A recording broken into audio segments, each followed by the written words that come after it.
¿vale? Y vamos a empezar. Acordaros, tío, suscribiros, bueno, bonito, gratuito, ¿vale? Y, y si os suscribís, por favor, seguidme en Twitter, porque en el otro canal no me seguía la gente en Twitter. Y yo en Twitter no doy mucha guerra, ¿vale? Solo se publica cuando entro en directo y poco más. Pero por lo menos si me vuelve a cerrar esta gente el canal por la cara como me han hecho con el otro, os podré explicar, os puedo contactar con vosotros y decir, oye, me han vuelto a cerrar el canal o lo que sea, o, ¿sabes? Pues abro otro, en fin, ¿vale? Para que estemos informados y eso.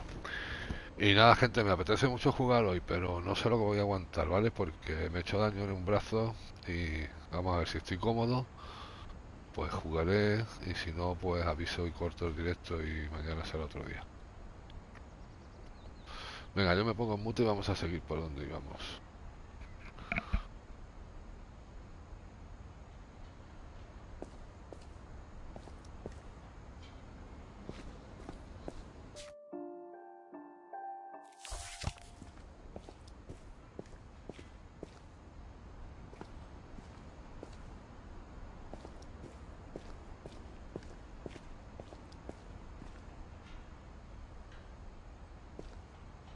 The power had been turned off the night we left.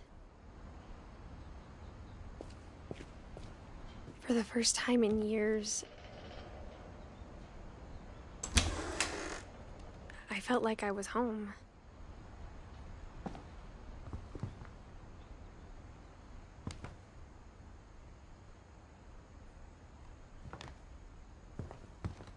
But instead of a family, there were just memories of one.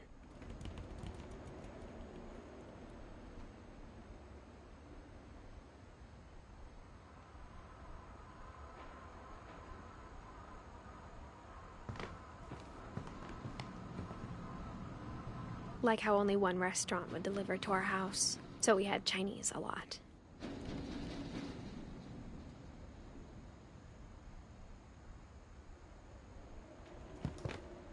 Or how after Louis started working at the cannery, we all got sick of eating salmon. Except our cat, Molly.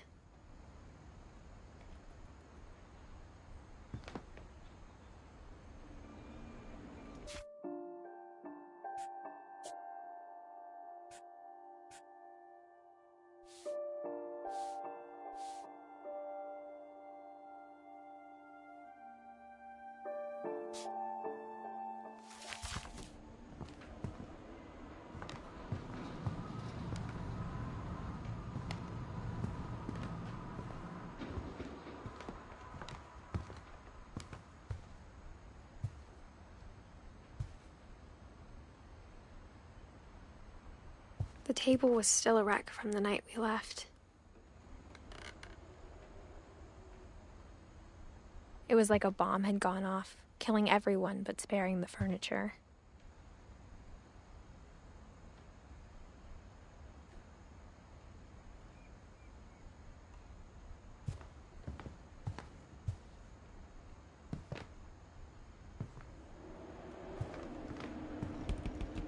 My mom was the only one of us who could imagine Great-Grandma Edie living in a nursing home.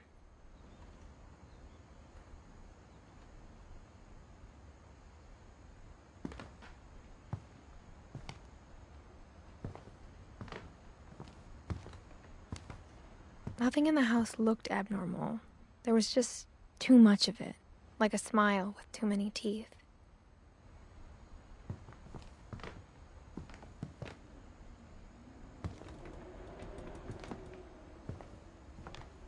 Even the fireplace had a story.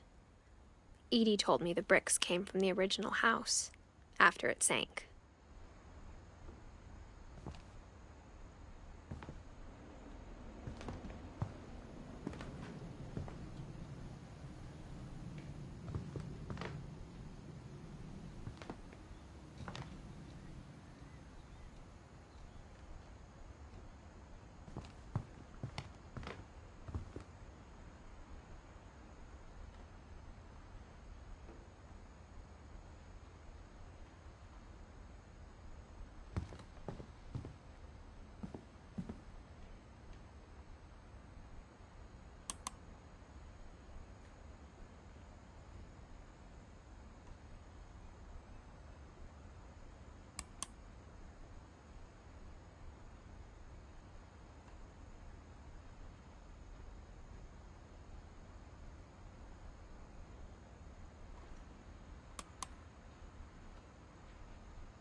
Mom always told me to stay out of the basement, so I wasn't too surprised when the key didn't fit.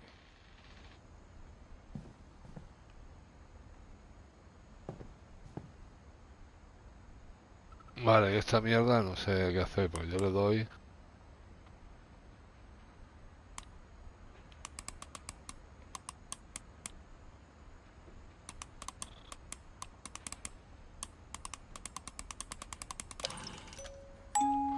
Great Vale. Grandpa Sven built a music box for Barbara, along with the rest of the house.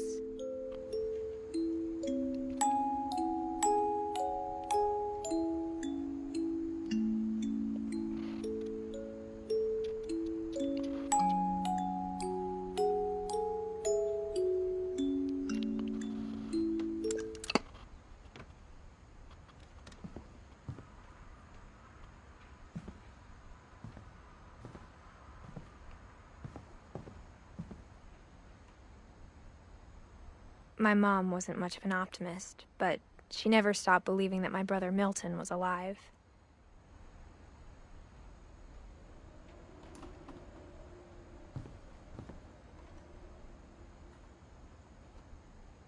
A lot of things got left behind in the whirlwind of that last night.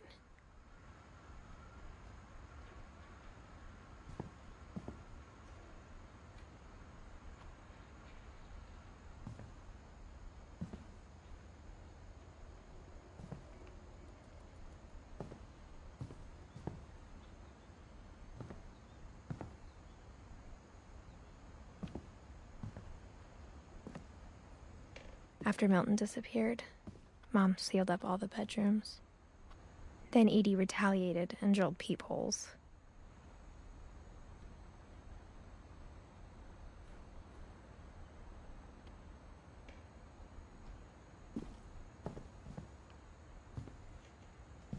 I spent a lot of time playing in Great Uncle Walter's room. I think my mom sometimes regretted not sealing it up.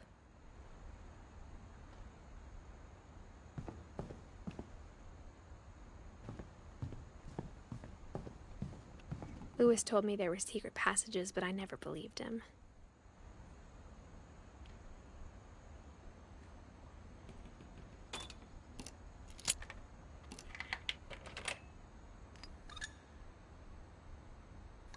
Turns out, my mom was really good at keeping secrets. Now it was time to find out what my mom had been afraid of.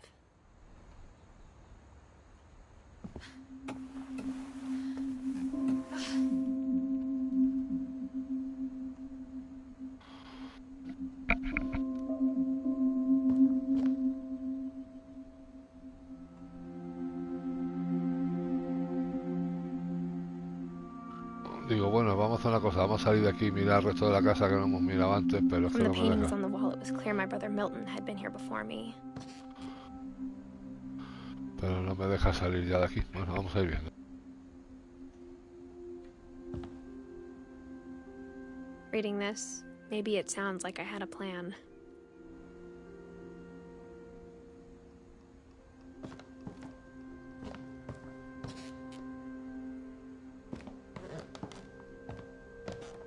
But I had no idea what was behind that door.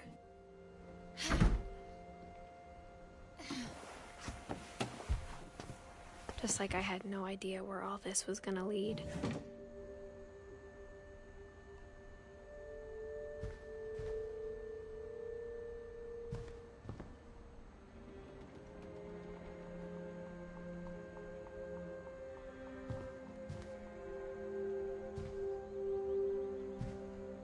I grew up looking at Molly's room through the peephole.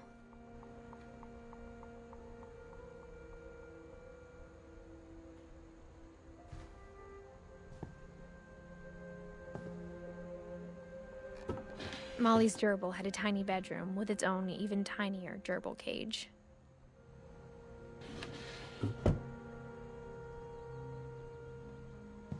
Being inside for the first time, I felt like I'd stepped behind a painting.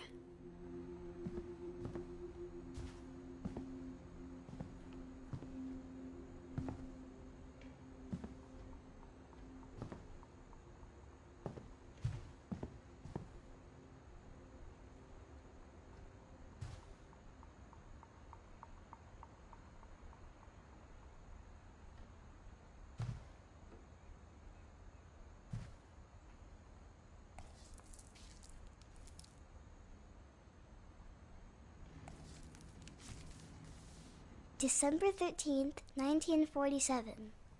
Dear Diary, I'll be gone soon, but I wanted to tell somebody about what's gonna happen.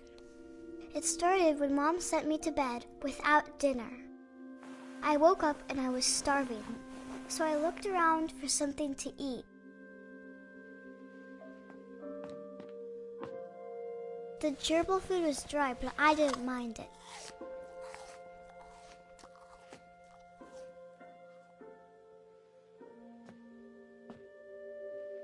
My Halloween candy was all gone.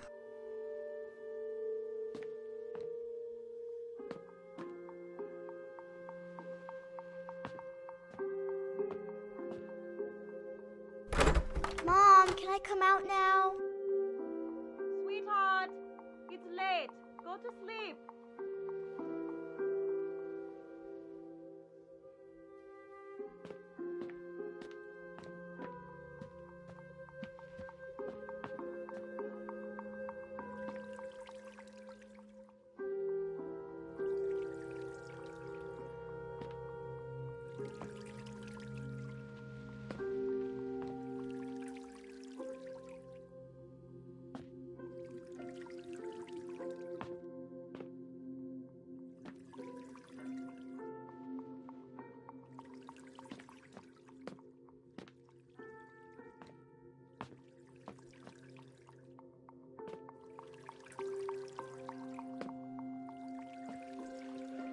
I thought about eating Christopher, but I held back.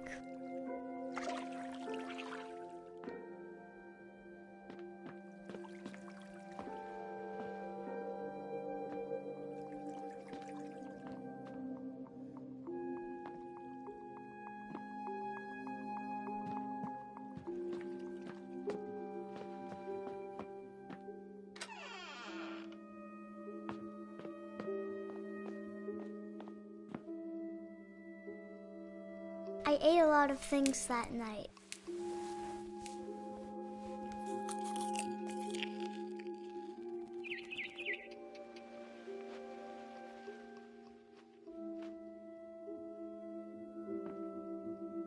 I kept eating and eating.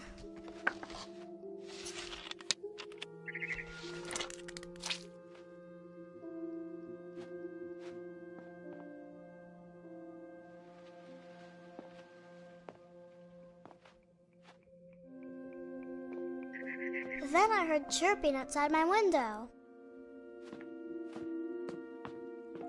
It was a barn swallow going back to her nest. I reached out for her.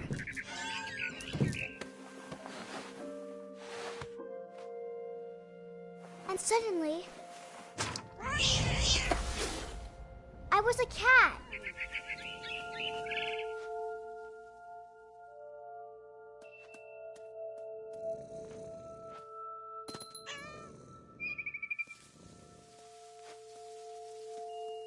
I tried to be quiet, but the bird was really scared.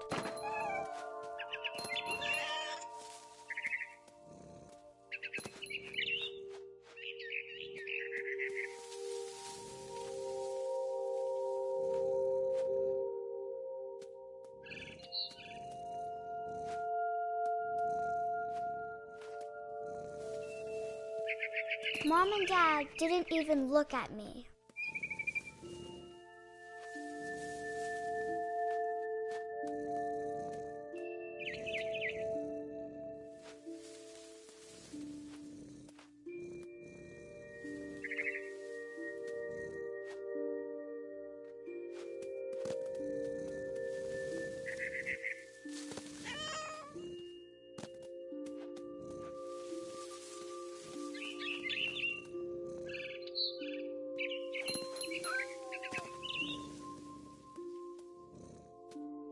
The babies were all gone.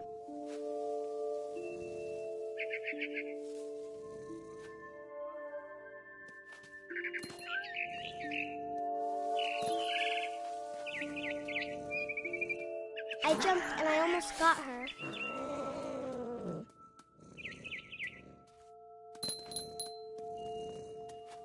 I could tell she was getting really tired.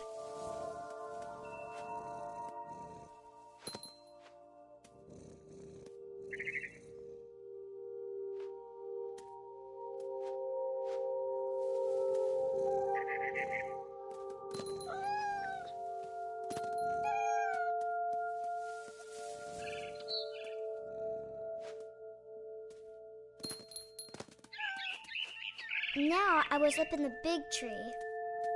I promised Dad I wouldn't climb it anymore. All I cared about was eating that mama bird.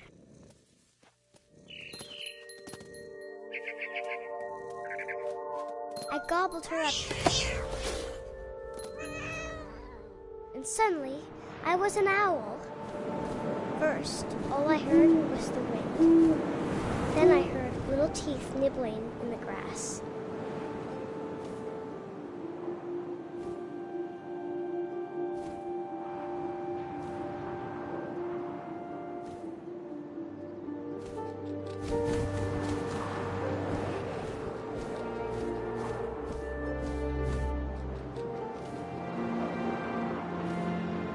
Rabbits.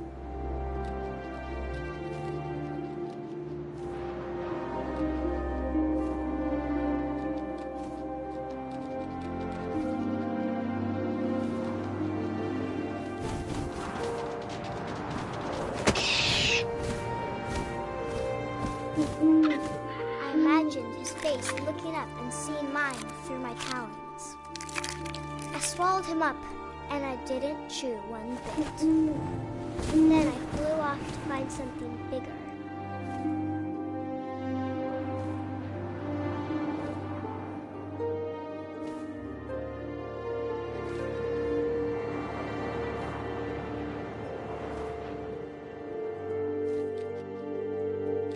A mama rabbit.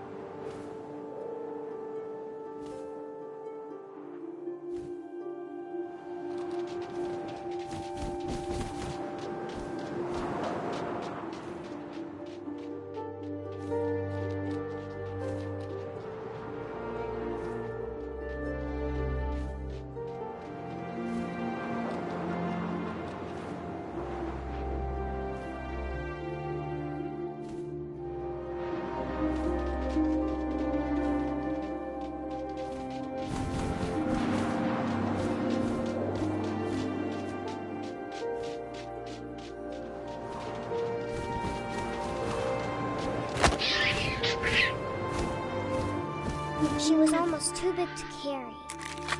I started choking, but I couldn't stop eating. And suddenly, I was a shark.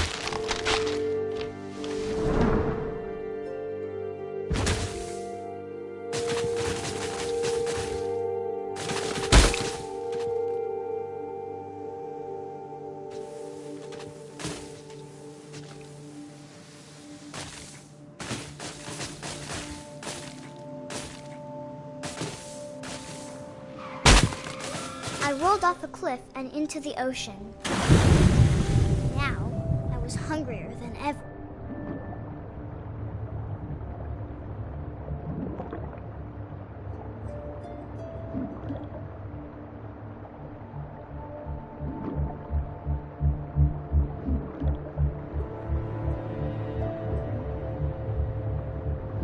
I wanted fat, juicy seals.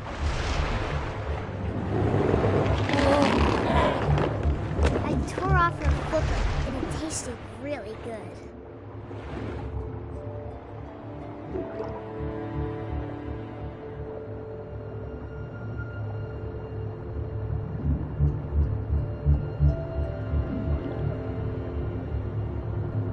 I grabbed on tight, but I was so hungry, I jumped out of the water.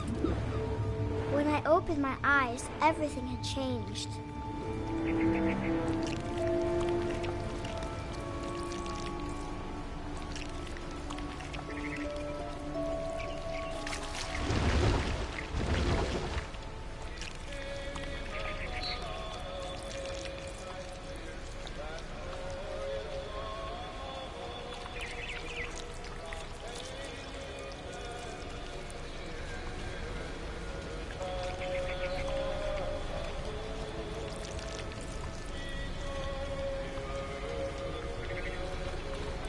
Now I was a monster, and I smelled people everywhere.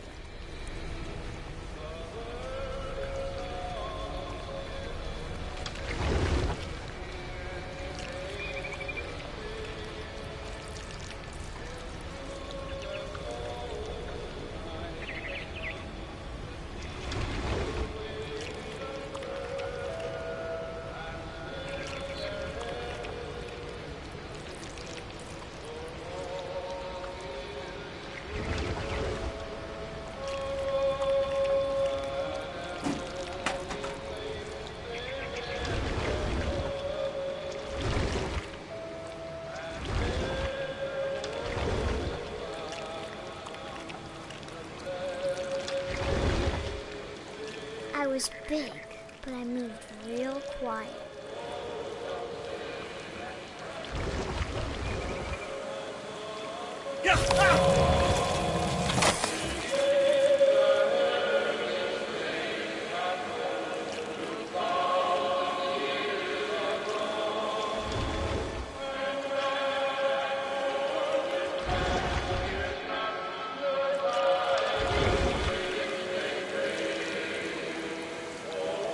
I wanted to stop, but also I didn't.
Passenger, I was still hungry, and to cross the water I smelled something new, something I had to have, so I swam towards it.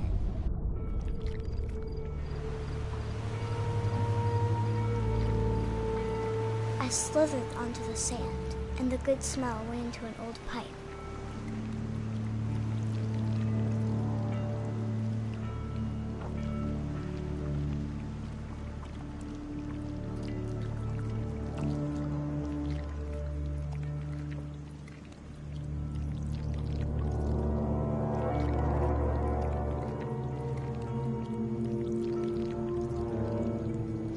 I got closer and closer.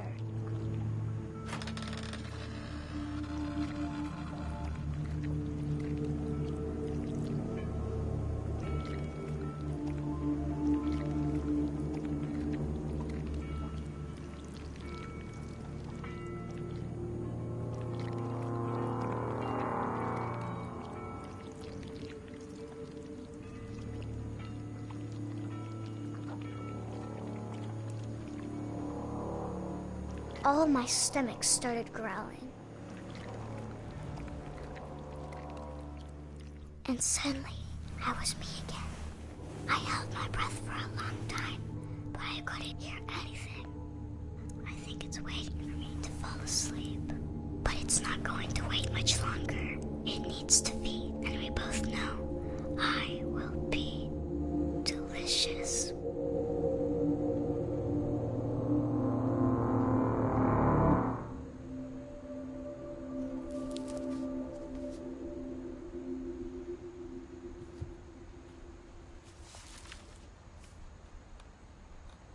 I'm not sure if I believed all of that, but I'm sure Edie would have.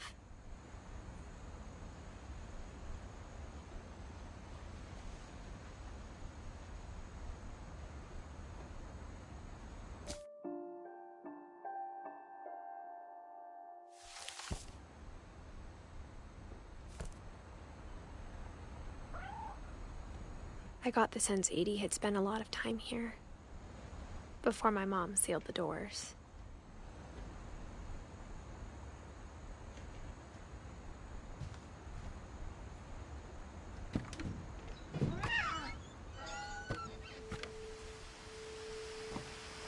This will be obvious later, but my mom never told me any of these stories. Edie would have, but Mom didn't like bringing up the past. Though, when we adopted a stray kitten, she was the one who named it Molly.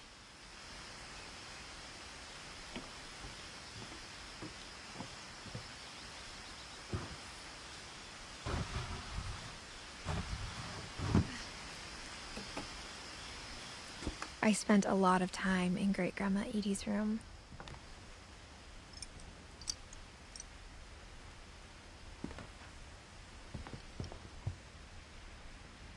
Edie knit me a new pair of gloves every year, just in time to replace the old ones.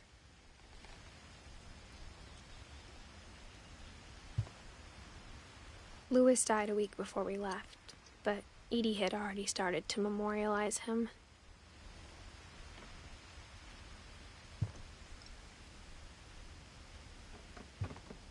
Her room was like a museum.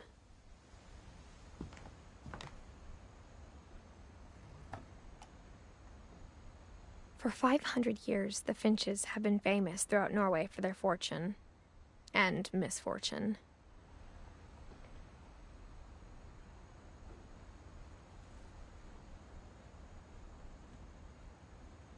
Odin Finch buries the latest victims of the family curse, his wife Ingeborg and their newborn son, Johan. On January 7th, 1937, he set sail with his family and his house, hoping to leave the curse behind. But 40-foot waves off the coast of Washington send the house and Odin to the bottom of the sea.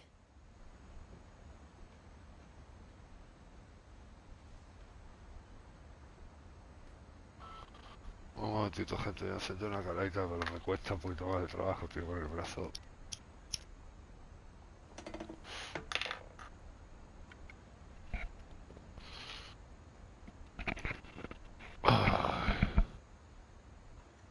Odin's daughter Edie, with husband Sven and baby Molly, step ashore on their new home, Orcas Island. Odin Finch is the first to be buried in the new family cemetery. His daughter Edie is already dreaming of a new Finch house.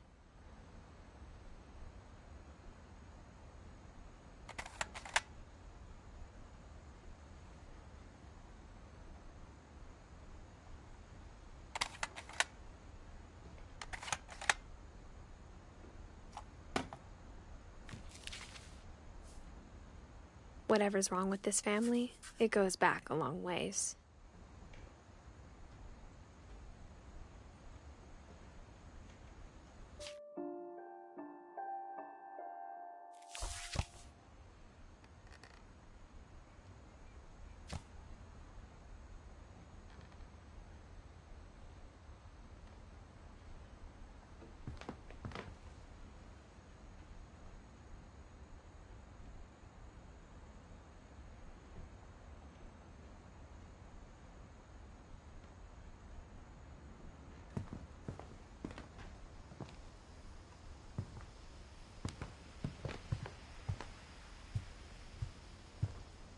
even in her 90s.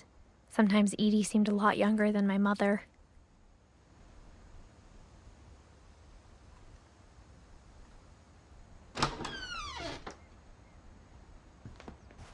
The only trace Grandpa Sam's first wife, Kay, left on the house was the pink bathroom.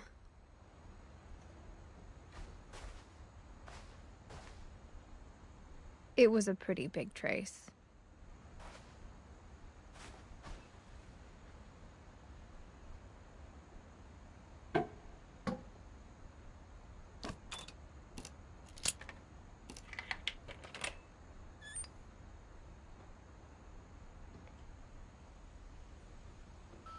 Hay un secreto en el váter del baño. Ven a Edith Finch.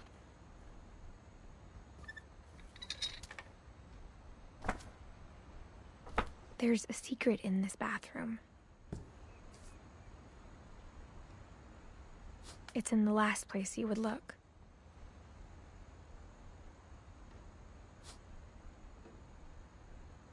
It isn't in the cupboard. It's hidden in this book.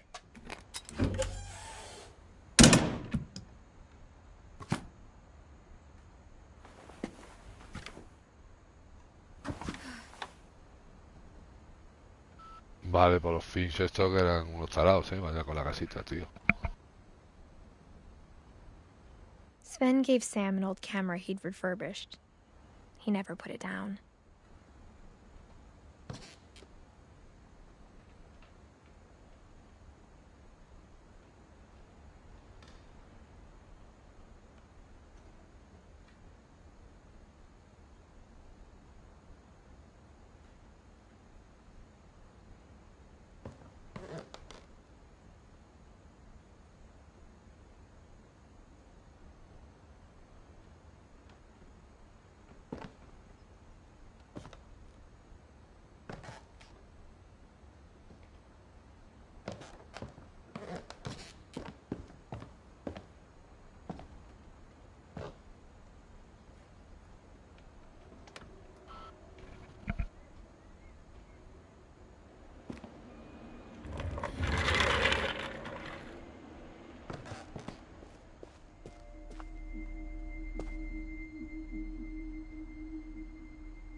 I knew Grandpa Sam had a twin.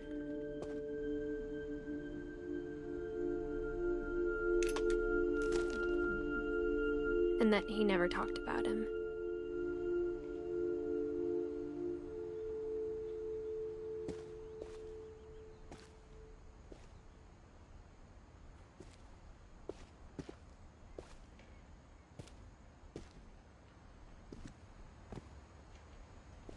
I guess my grandpa didn't like history any more than my mom did.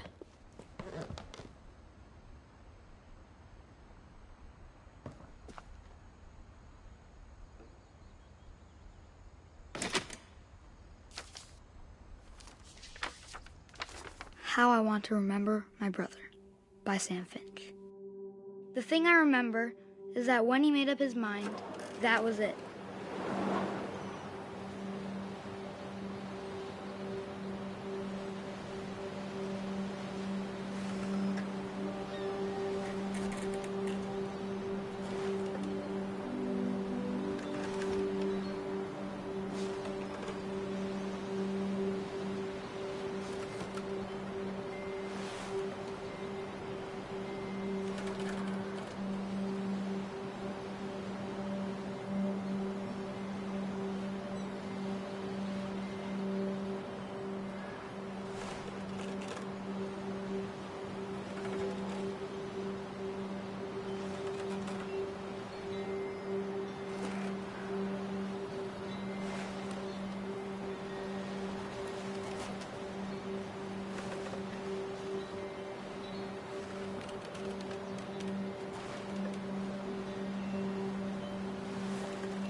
My brother said he'd die before he ate another mushroom.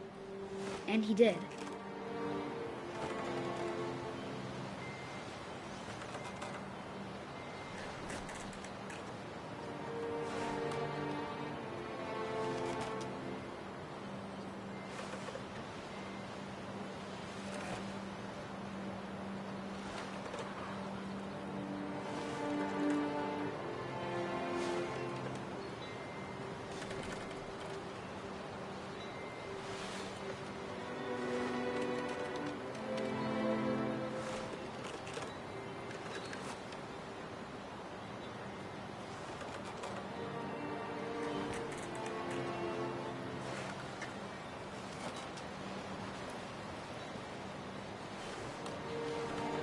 Ya no sé qué hacer, voy a parar de columpiarme a ver si me deja bajarme o hace algo.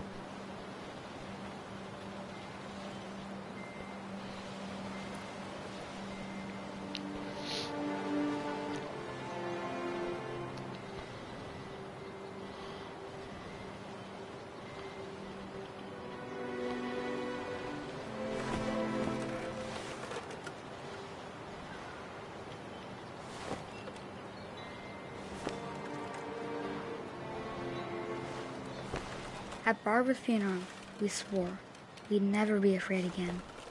And he wasn't. I think Calvin always wanted to fly. Sam! Calvin! Dinner's ready! Coming! But that day, he finally made up his mind to do it. I told him going around was impossible.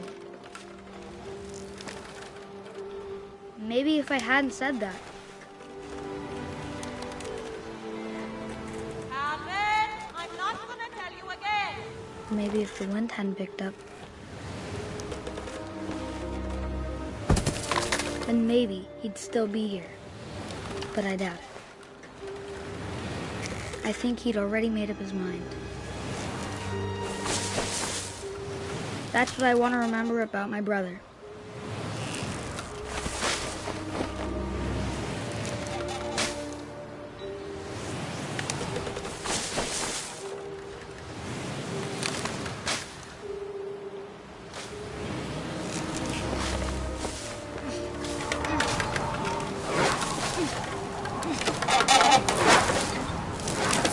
The day he made up his mind to fly, and he did.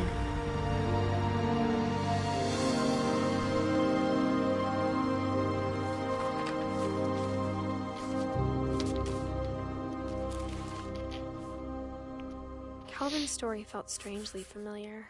When I was younger, I remember trying to do the exact same thing.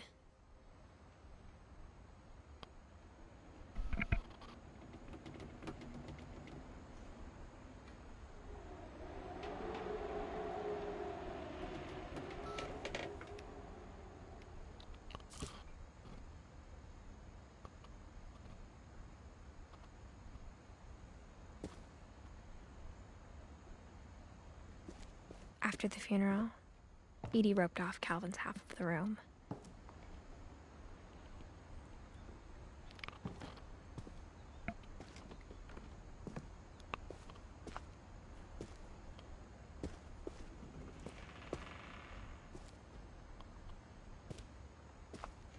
Mom said Grandpa Sam enlisted at 18 and never set foot in the room again.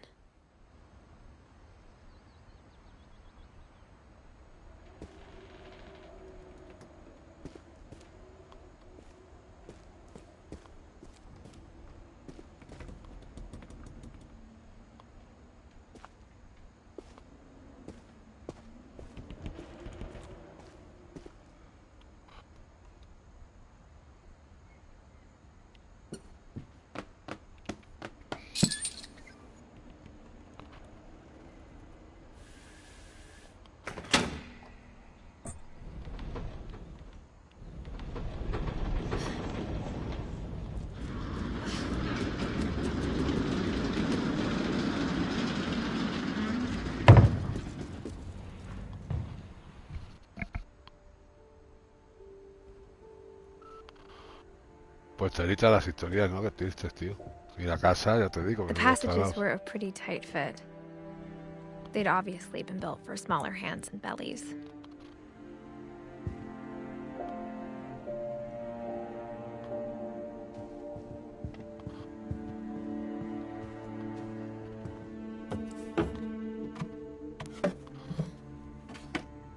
Ah, I always thought of Barbara as a child star.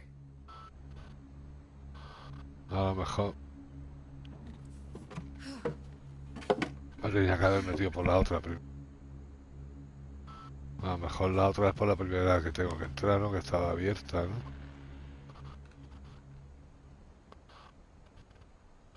Ah, no, por aquí salgo al pasillo. Bueno, que sería bueno abrirlo, ¿no?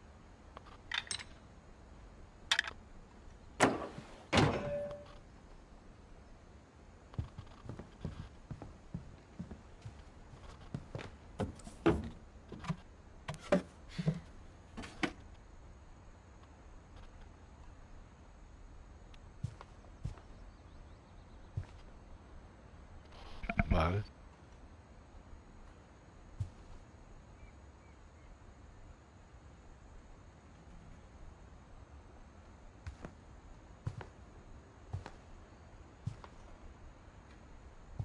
I never thought about how hard it must have been for her afterwards.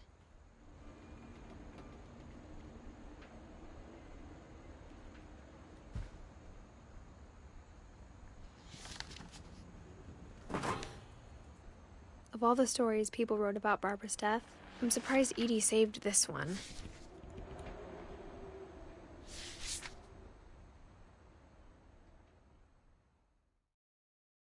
Old Jack here with another ghastly tale inspired by America's most unfortunate family. I'm calling it The Surprise Ending of Barbara Finch. As a child star, Barbara was famous for her scream. Now at 16, she was all washed up. A has-been. But in a lucky break, she'd been asked to perform her signature scream at a local convention for monster movie fans. It was just the boost her career needed. Unfortunately, her scream hadn't aged well. Getting better. I think you just need the right motivation. Her biggest fan and current boyfriend, Rick, was about to demonstrate when...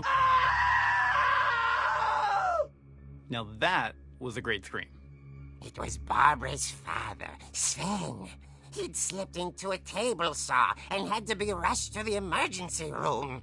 So Barbara got stuck babysitting her youngest brother, Walter. Her convention comeback was cancelled. Okay, I'm hearing frustration, but I'm not hearing terror.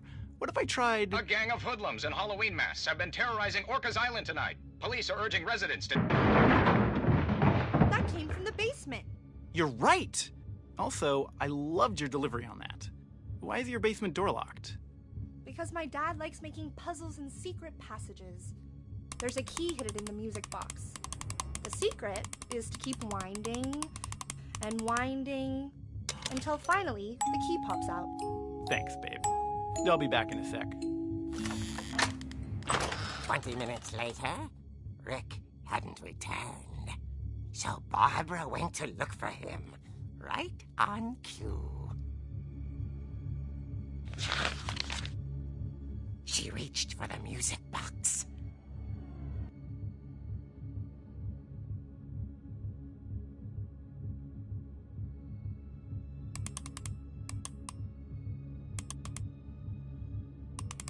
And as she wound the key, she listened for Rick, but the house was silent.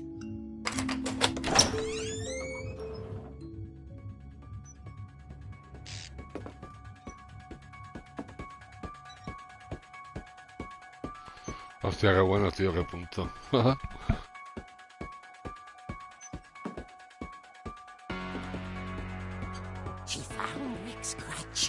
imagine the worst.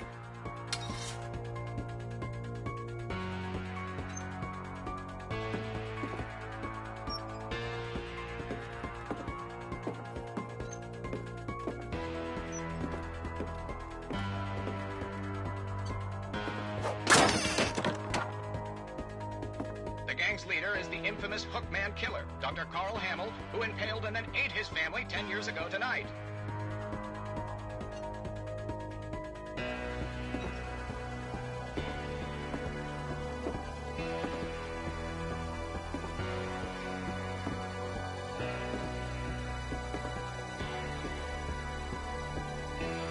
Joder, tío, el juego tiene su puntillo, ¿eh?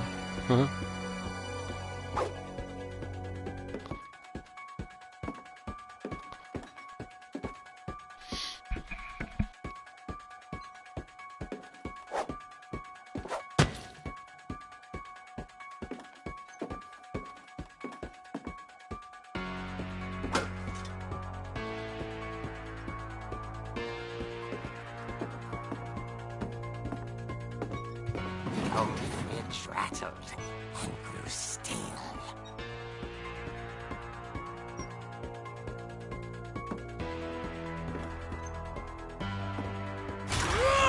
Oh dear!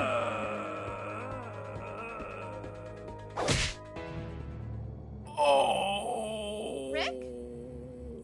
Barb, relax. I was just trying to scare you to help you find your scream. Well, I'm not scared, Rick. I'm furious. Then act furious. All I'm getting from you now is that you're hurt and confused and you're... She threw him out, but she kept a little something to remember him by.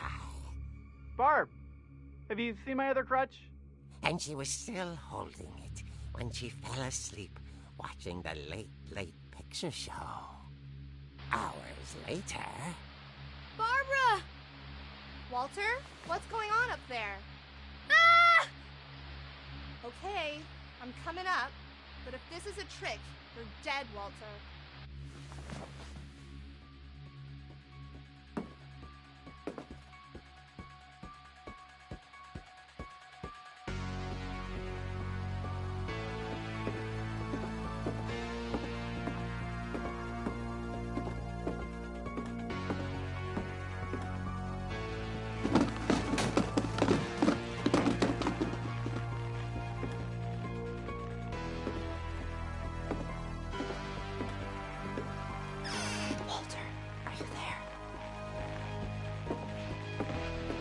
Walter had vanished, but his bedside radio was still on. Orcas Island police describe the man as 6 feet tall, with a steel hook for a hand. Residents are urged to lock all doors and windows and notify the police of any suspicious activity. Barbara turned, saw the hook man, and was speechless. He was quite smashing. And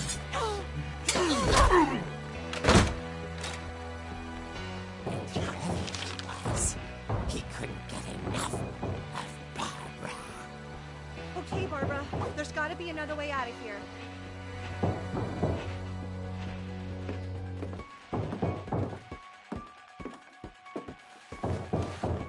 That night, she played her part beautifully.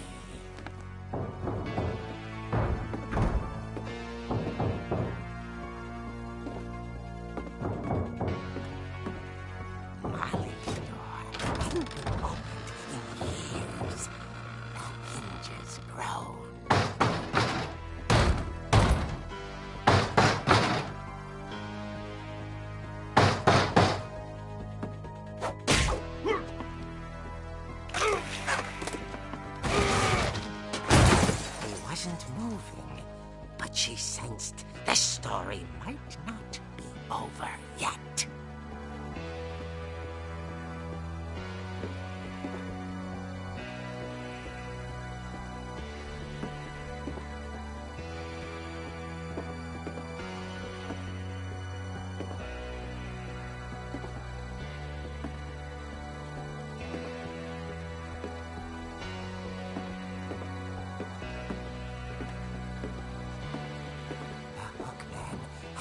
vanished.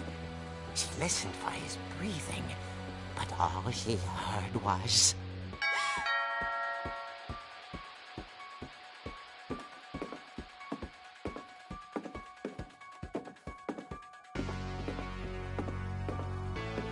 At the door, she heard whispering. It was coming from inside the house.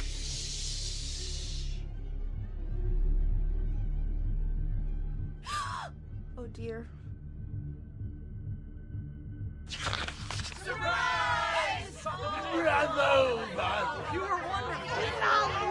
The monsters had come to surprise her. For Barbara, it was a dream come true. Then she saw what kind of monsters they were, and she realized what was about to happen. She was going to be famous. And with her final breath, Barbara Finch gave the performance of her life.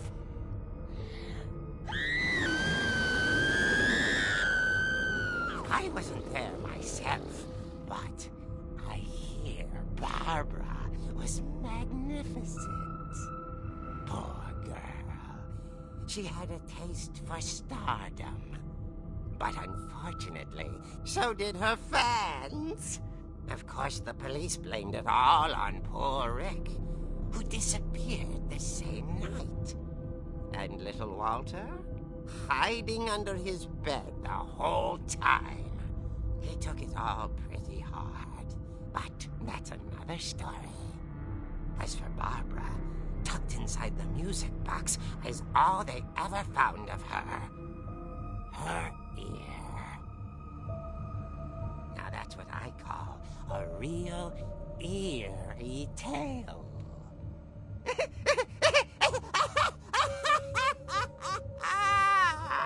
Qué punto, tío. Qué bueno. Hostias, tú. Edie told me all Barbara wanted was to be remembered, as absurd as that comic was. Maybe what Edie saw was a happy ending.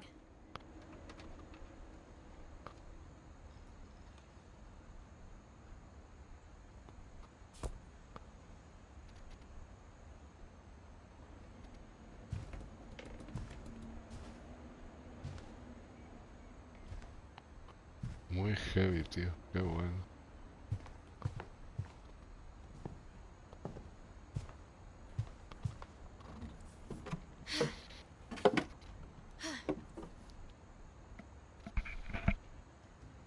I guess now I know why Mom didn't like me playing with the music box.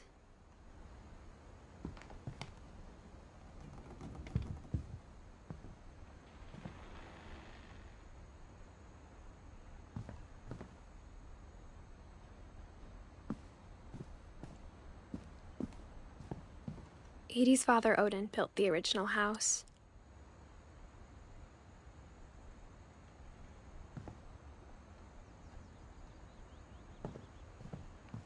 Whenever people ask me about my family, the first thing they always want to know about is Barbara.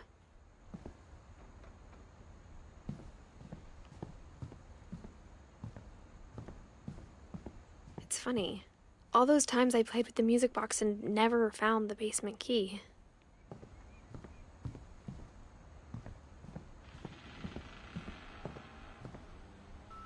Vale, pero antes de bajar a por la caja de música, de intentar encontrar esa llave, vamos a ver qué hay aquí arriba.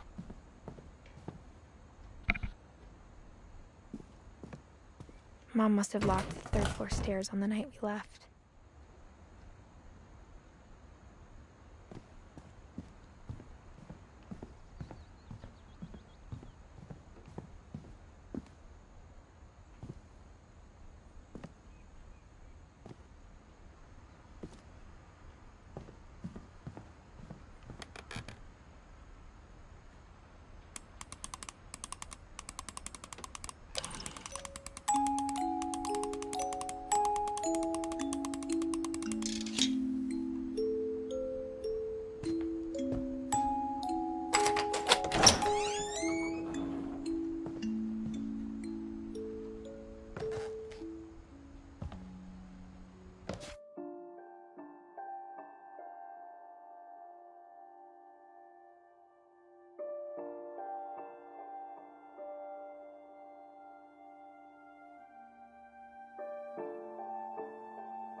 Mom said the basement was off limits, unless I wanted another tetanus shot.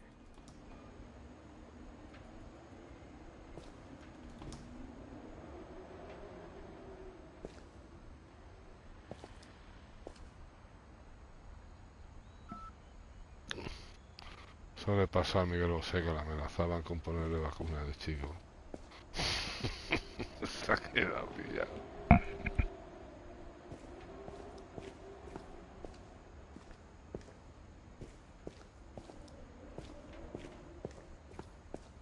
I saw Edie sneak down to the basement once, carrying packages.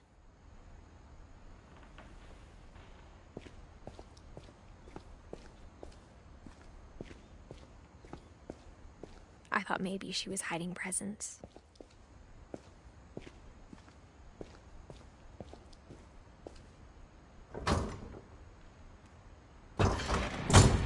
It turned out she was hiding a lot more than that.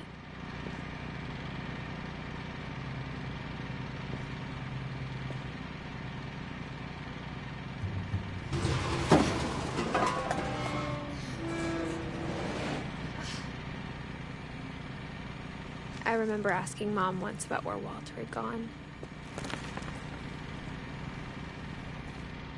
She said after Barbara died, he got as far away as he could.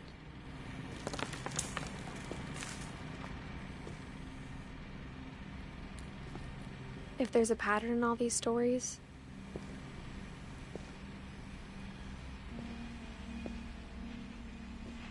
I think it's that none of us has gotten very far.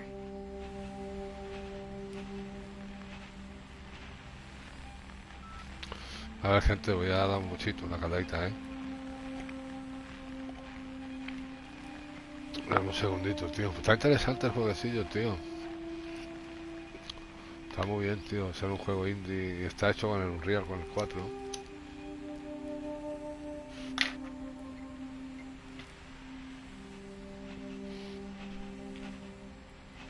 La verdad que es un juego bastante interesante. Este no sé por qué lo tengo yo, tío. Lo daría gratis el Plus o algo, porque...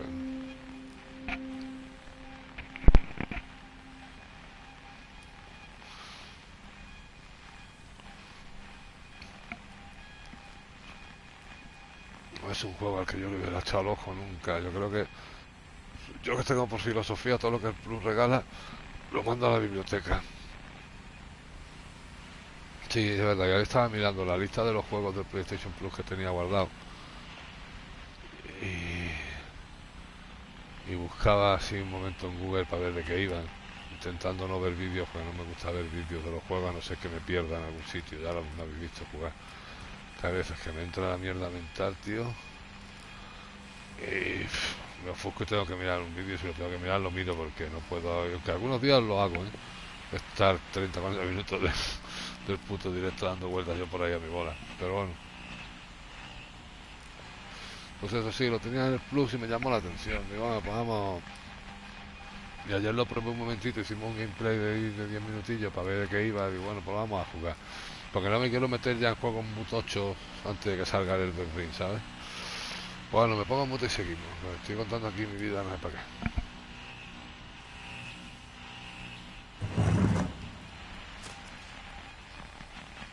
Goodbye, everyone. I can't believe I've been down here for 30 years. On that first day, after the shaking started, I didn't think I'd survive a week.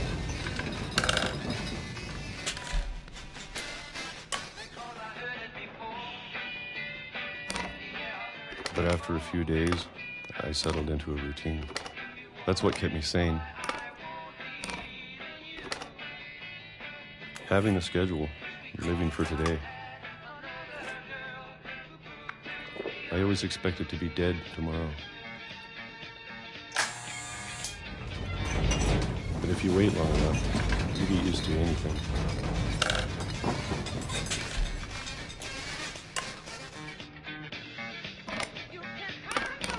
Even a monster on the other side of a door starts to feel normal. Almost friendly.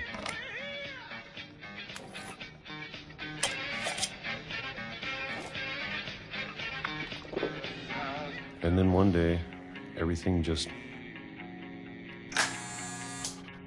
stopped. Melocotones en el mismo saco, venga. Whatever that thing was, it was gone. Maybe it got tired of waiting. Or maybe I just got tired of being afraid.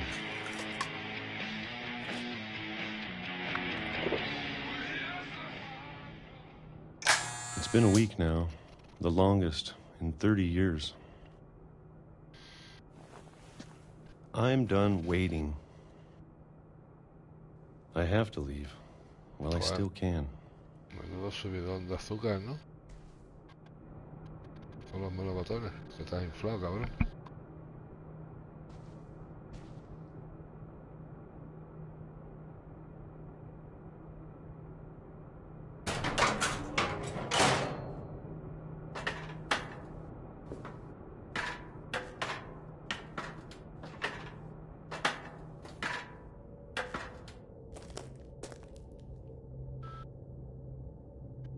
Vamos, la casita estaba preparada aquí para el contrabando, madre mía de mi vida.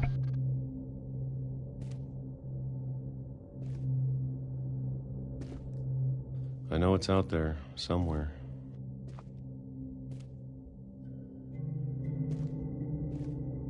Whatever killed Barbara and Molly.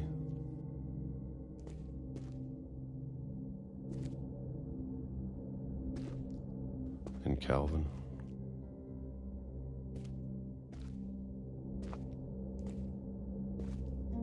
Maybe this is all a mistake. But I need to stop living the same day, even if it kills me.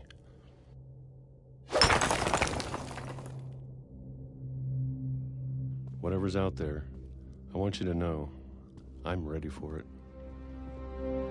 I'm going to appreciate all of it, especially the food. I don't mind if I only have a year left, or a month, or a single week. I'd be happy with one more day. I can already imagine the sun on my face.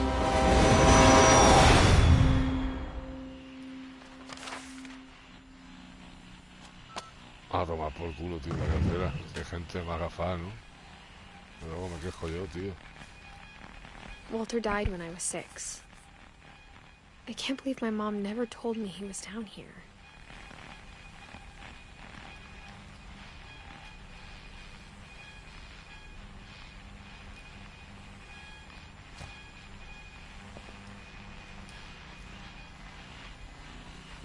I'm sure my mom was trying to protect me.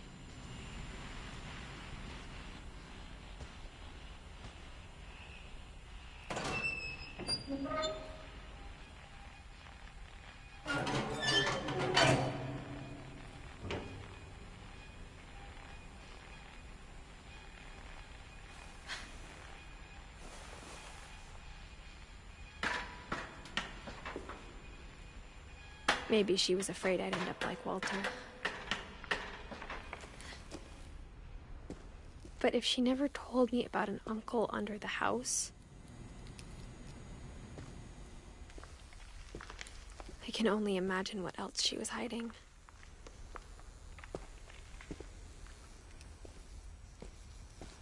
I don't want to make the same mistakes she made. Trying to bury something that's still alive.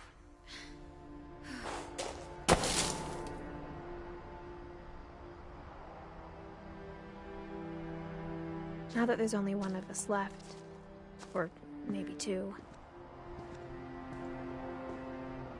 I thought it was time I heard the stories for myself.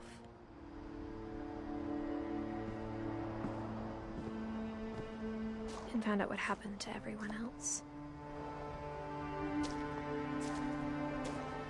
But now I'm worried the stories themselves might be the problem.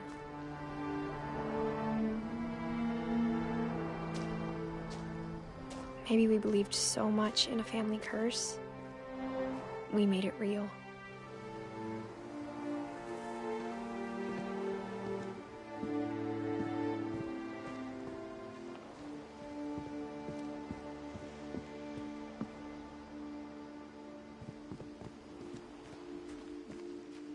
I don't know if I should even be writing this.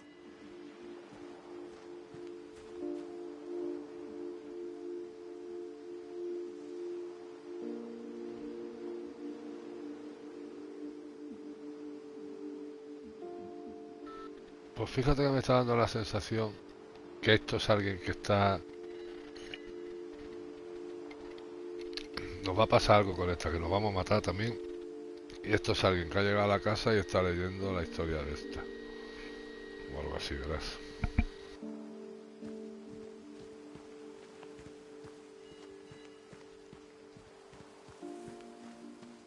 Maybe it'd be better if all this just died with me.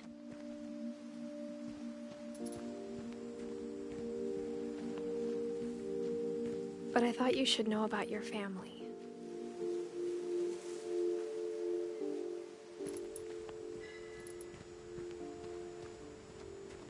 And the history you're a part of.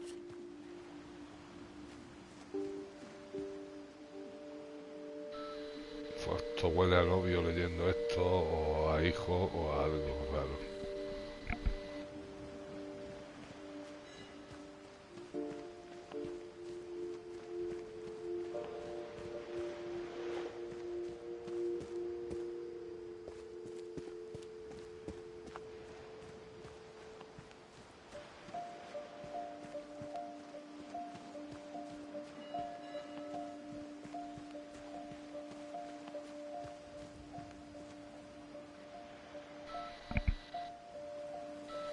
Pero esto huele a hijo, a marido, o a algo que está leyendo esto. Pero lo malo es que no podemos correr, tío. Tenemos que ir andando a todos lados. Though to be honest, I feel as lost as you probably do right now.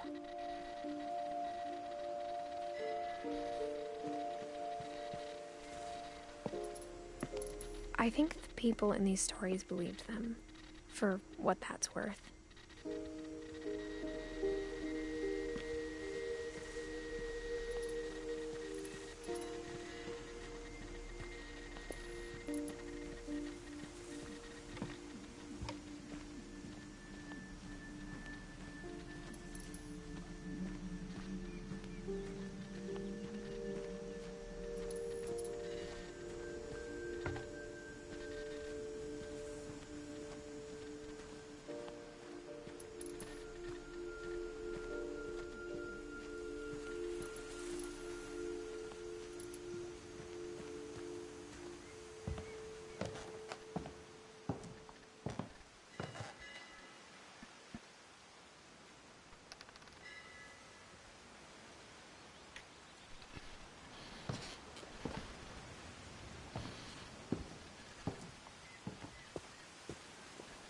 And when you look at the house, that history of imagination and stubbornness and madness,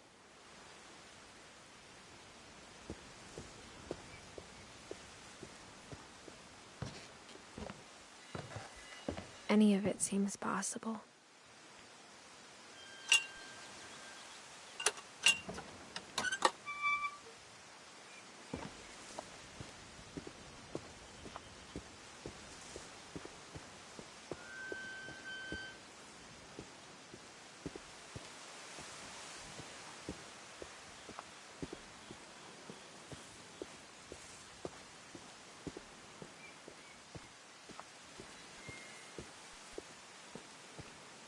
I think we've been surrounded by death for so long, we've just gotten used to it.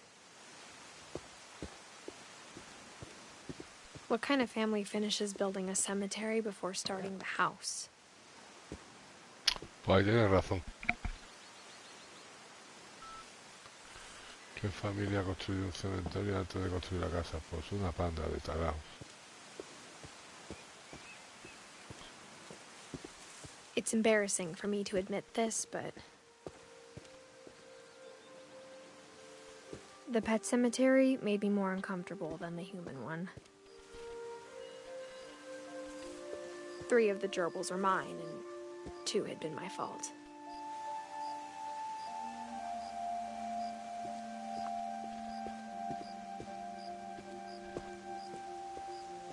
Sven built the house, but it was Edie who designed the cemetery.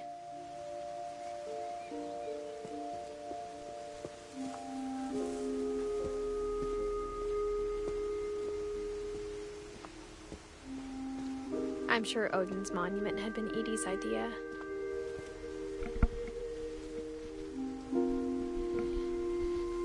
My mom was always trying to move on, but for Edie, the past never went away.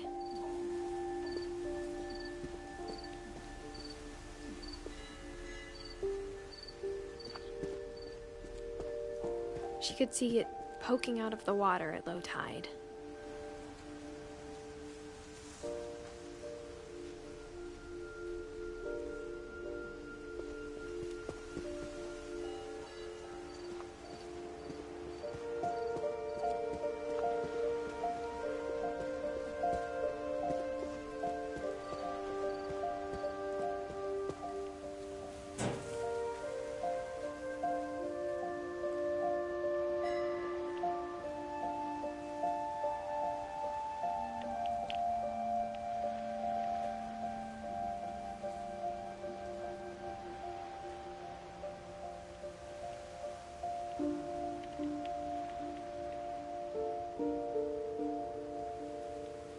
Edie said she dreamed about the old house every night.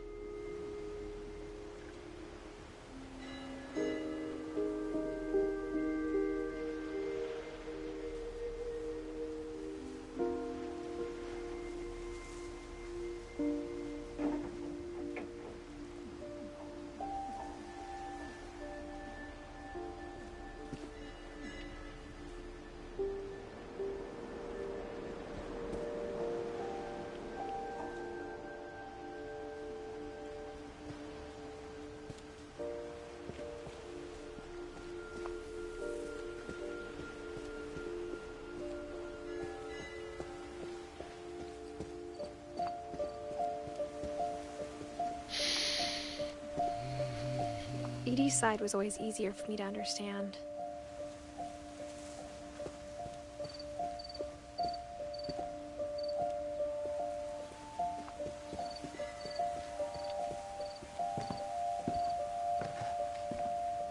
But the older I get, the more I can see where my mom was coming from.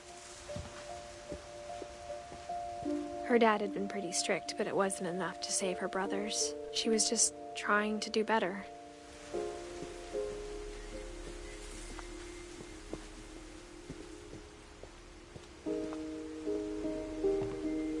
She lost 2 of her brothers, just like I did.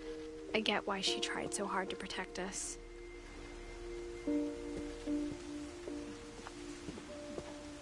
Joder, vaya familia con más mala folia, tío, más mala suerte, tío.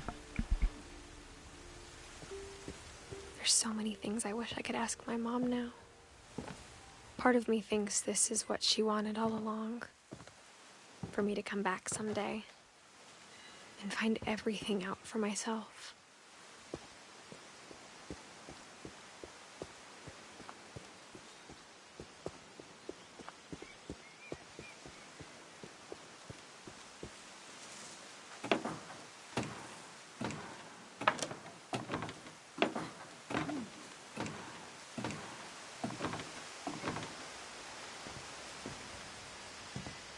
But looking back on it now,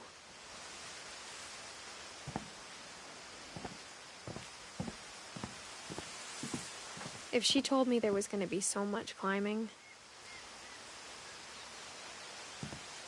I never would have come when I was 22 weeks pregnant.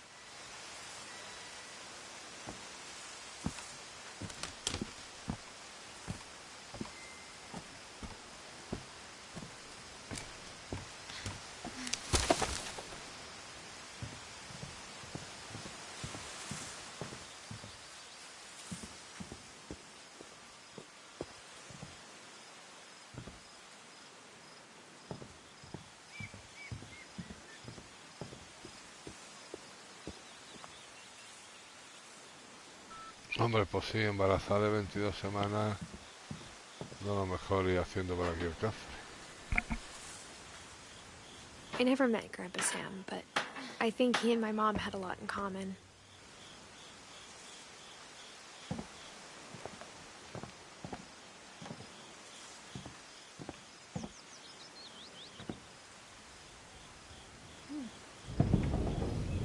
They were both pretty intense.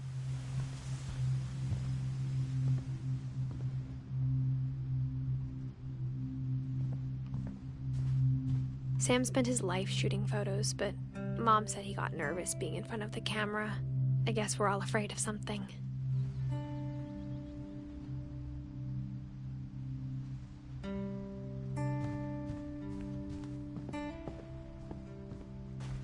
Instead of hiding from death, Sam seemed to go out of his way to meet it.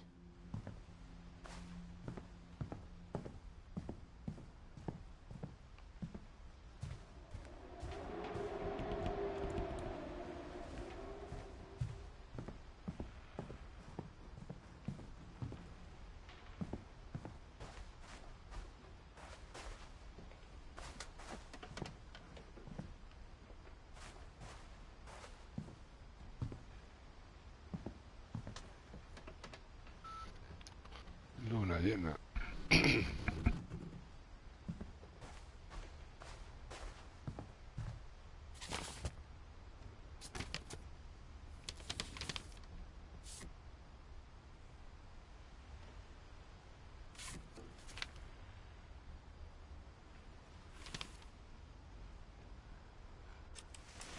Dawn, I promise, you'll never forget this weekend. Yes, sir. These memories are gonna last a lifetime. Hmm? Am I gonna have to shoot anything? It's a hunting trip, Dawn. Shooting is strongly encouraged.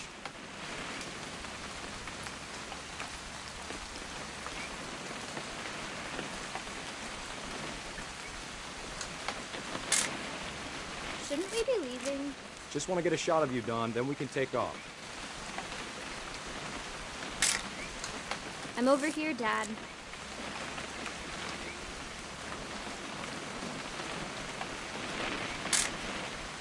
Not quite. What? Perfect. It's gonna rain the whole weekend, isn't it?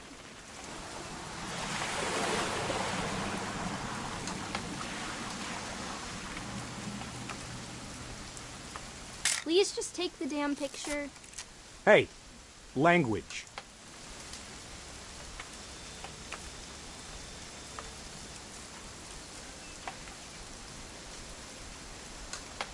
I will never forget this weekend, Dad. That's the spirit. Okay, got it. I'm gonna take some pictures, okay? Just be careful. The camera's older than you are.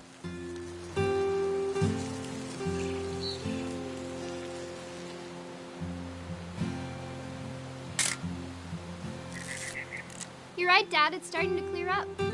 Still freezing, though.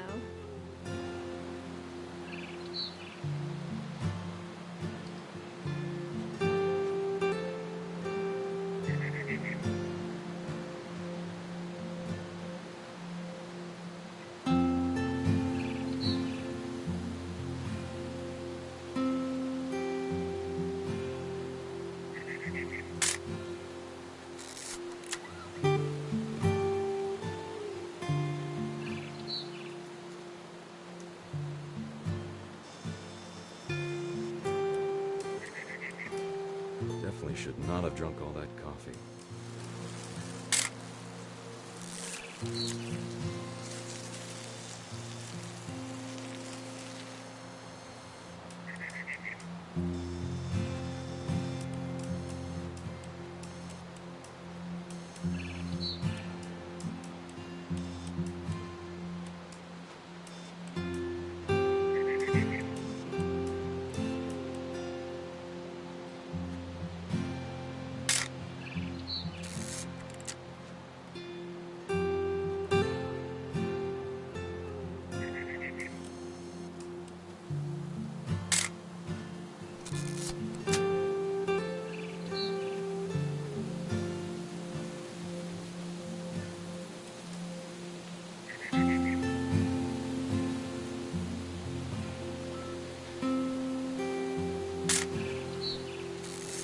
Pues no sé qué más sacar de fotos ya, ¿eh?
Nothing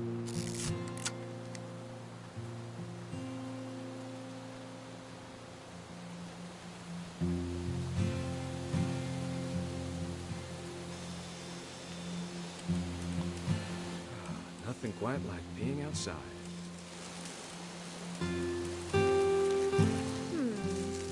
Hold still, on. Hey! That's a keeper. Oop. A little more gas in the tank, I guess. I'm just saying, I'm not always gonna be here, Don. You'll need to remember this stuff, if you want to survive. I'll be fine, Dad. You know who else thought he was gonna be fine? Some guy who died. Don, I'm being serious. I know, Dad. You're always serious.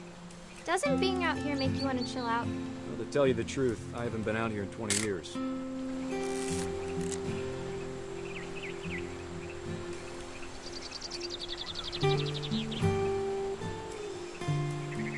Last time I was with my brother Calvin. Man, that was a great trip. Your grandpa Sven taught us how to fish, how to build a fire. Don, don't you think you could find something more interesting to photograph? You don't need to waste any more film on me, kiddo.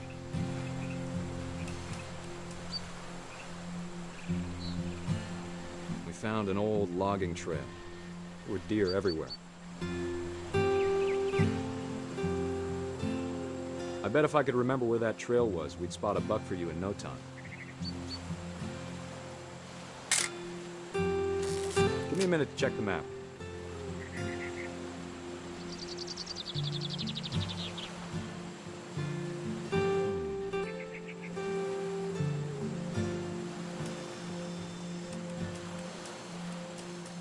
Let's see.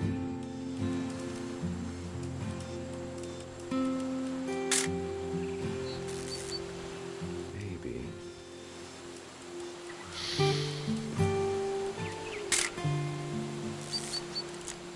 Or was it?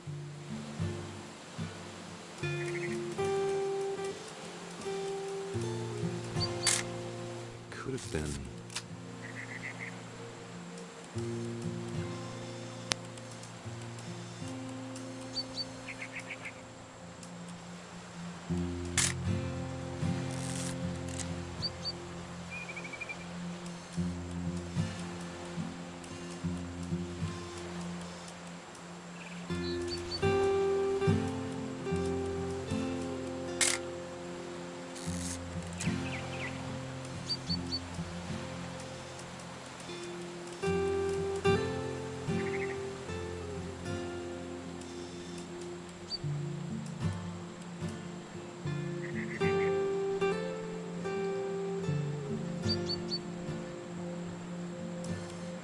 Dad!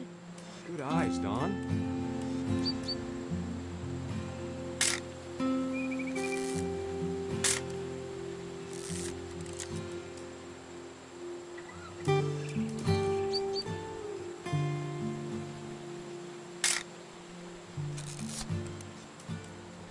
Before you take the shot, let me get a picture of you.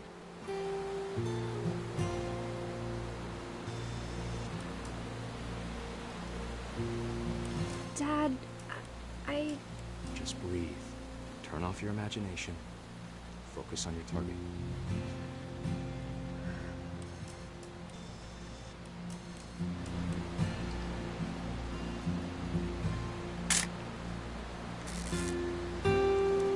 Let me get behind you. Do I have to do this? Dawn, you don't have to do anything. But if you want to survive, you need to be strong.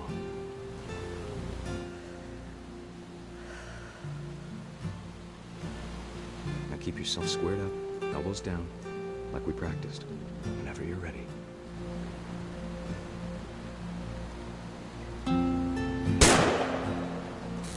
Great shot, Dawn!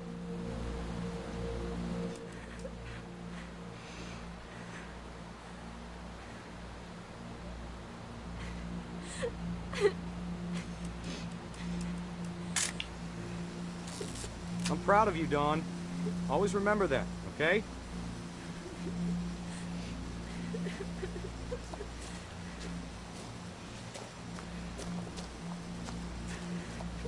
Sorry, Don, just gotta reset the timer.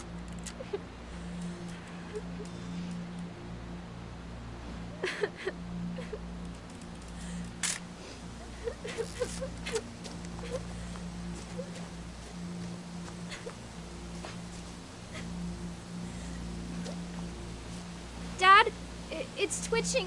I think That's it's totally normal, Don. Just focus on the camera. Try not to think about... Dad!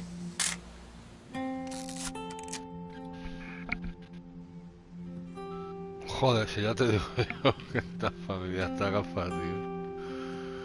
Madre del amor hermoso. Of all these stories, that's the one I wish most that my mom had told me.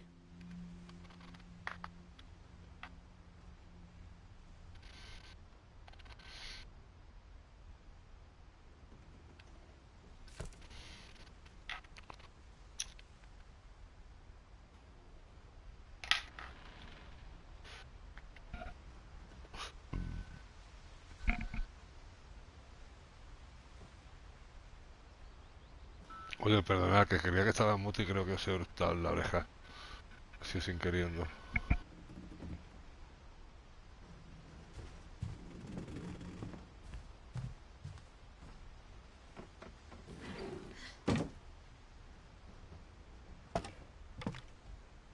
Desde luego la casa está llena de sorpresas, ¿eh?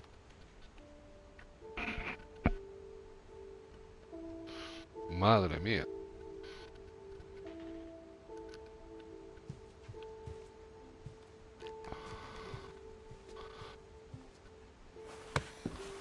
After Sam died, my mom and Edie got really close. They'd both lost a lot.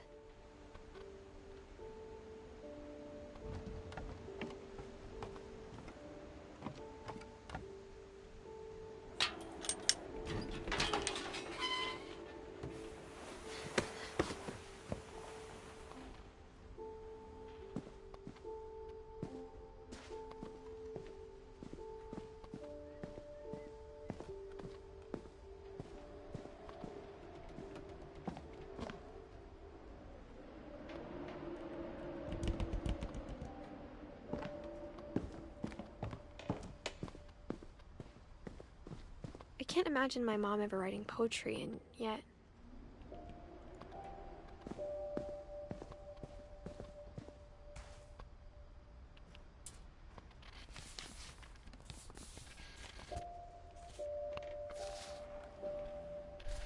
Dear Kay, do you remember the way Gregory used to laugh when he thought he was alone?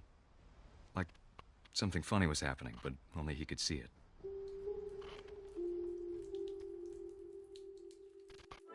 I think he saw things the rest of us don't.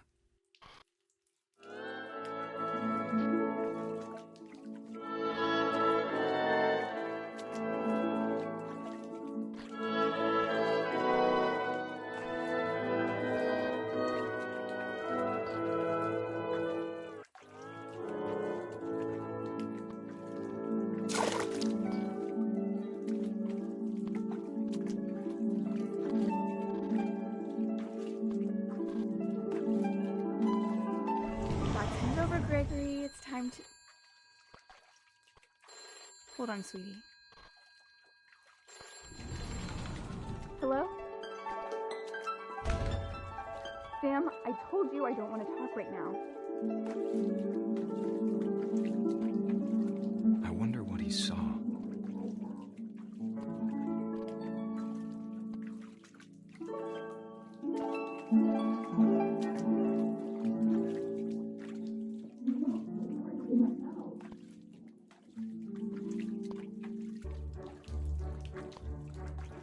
Reminded me so much of Calvin. Lost in his imagination.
Pues no sé qué hacer, la verdad.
Whatever it was he saw, it sure made him happy.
I know how silly it sounds.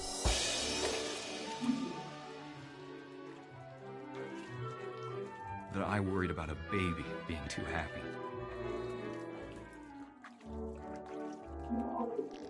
But I could feel him slipping away. Sorry about that, Gregory. I know you did everything you could. Maybe if I hadn't called that night. Damn it. Hold on, I don't want Gregory to hear this.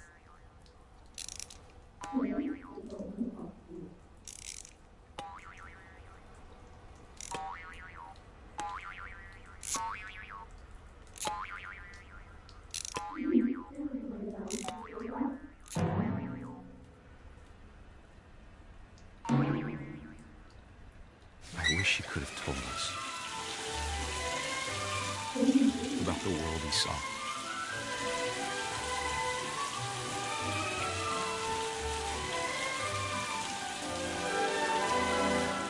There's so much I don't understand about Gregory, about everything.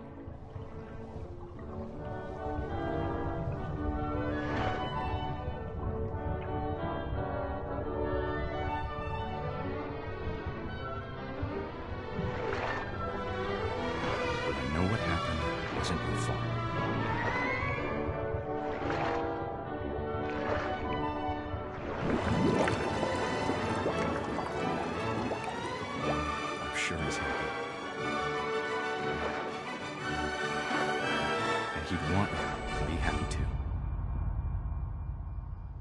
Good luck, Kay. Love, Sam. Joder, vaya tela con la familia, tío.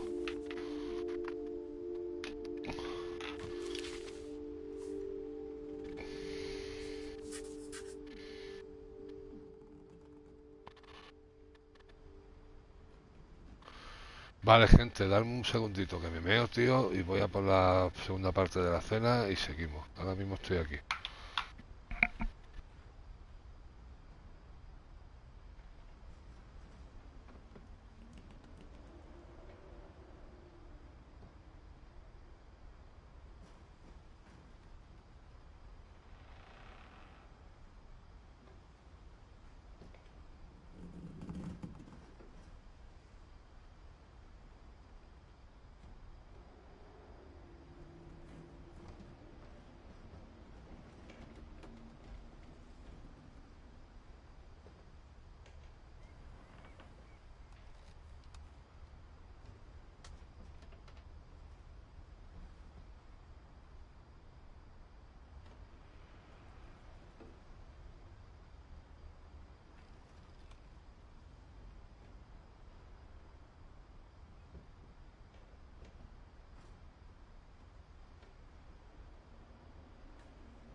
Bueno, gente, ya he cogido la comida y esas cosas.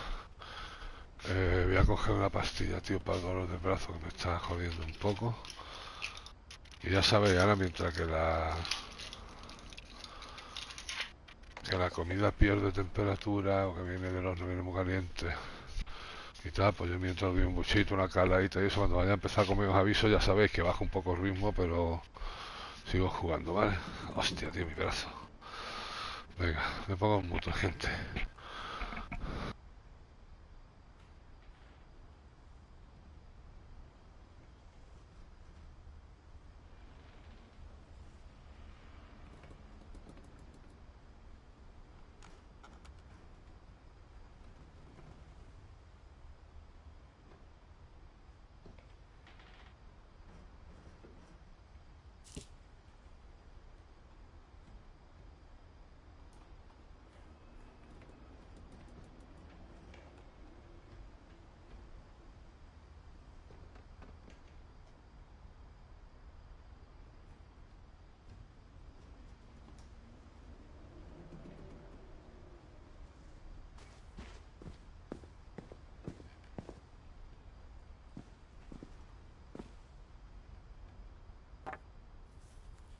A poem for Gus, who always said the wedding was a bad idea.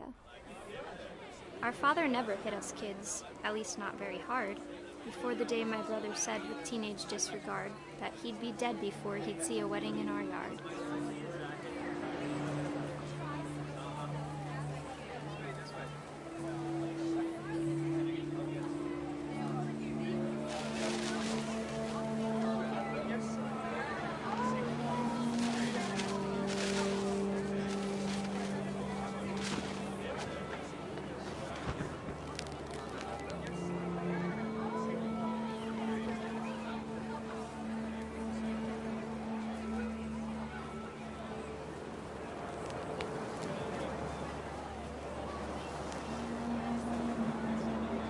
Father made him come, of course, but Gus stood far apart, just flew his kite and bottled up the storm inside his heart.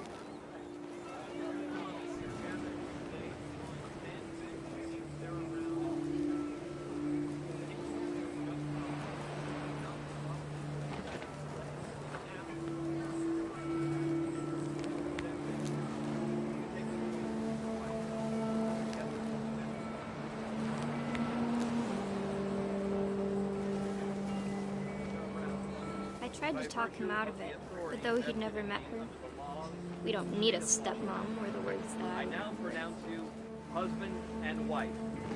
You may kiss the bride.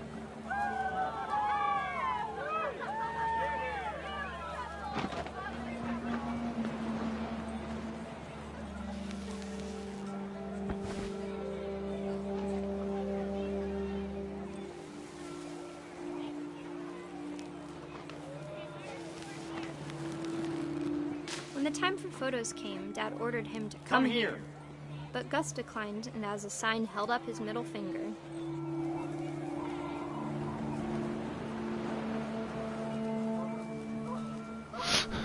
Un gesto que no voy a decir, dice. Pero a lo que estoy dando la caladita, gente, un momento.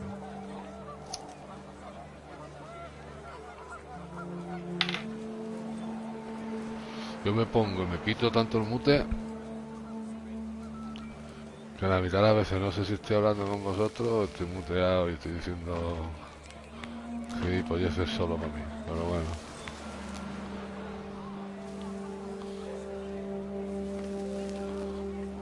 The wind picked up and panicked geese appeared and quickly went. But all the humans did that day was go inside the tent.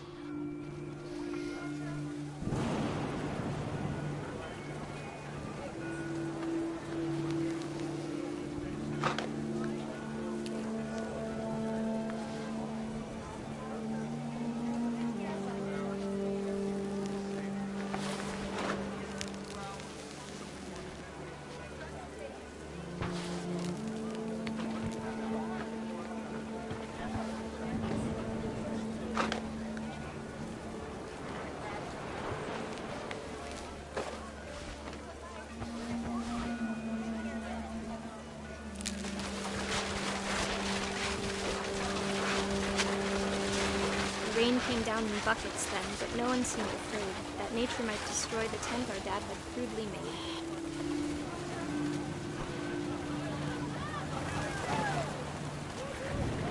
Me da que vamos a acabar electrocutados. The thunder sounded much too close and full of angry power. But all my father said to this was, "Make the music louder."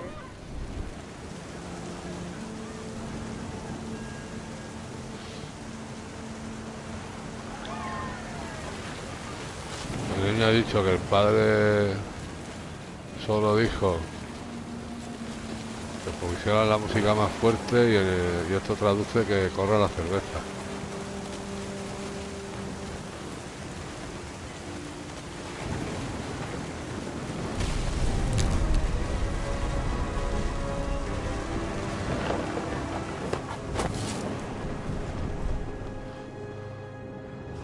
I wish that I could truly say I thought about you on that day. Out there on the beach alone, just you, the wind, the sea, and foam. But I didn't, until we found you.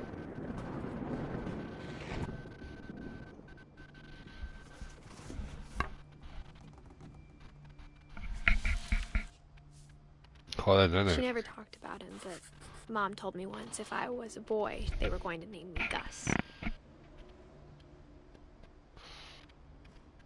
No queda ni Cristo aquí, ¿eh? Vaya familia, tío.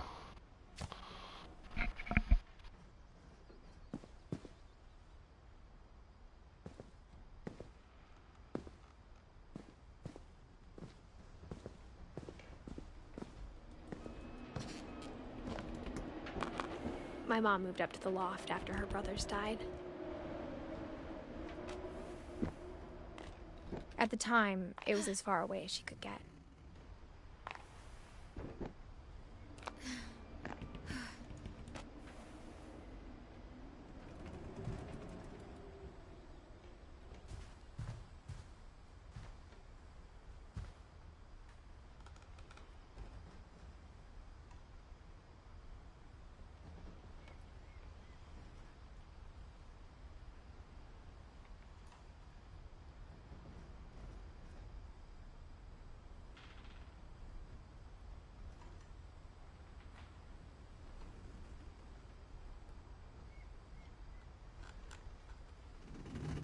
She spent a summer building houses in Calcutta, where she met my dad, Sanjay.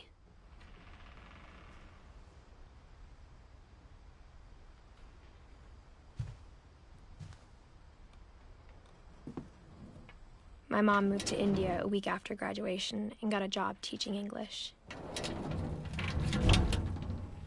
Louis was born a year later.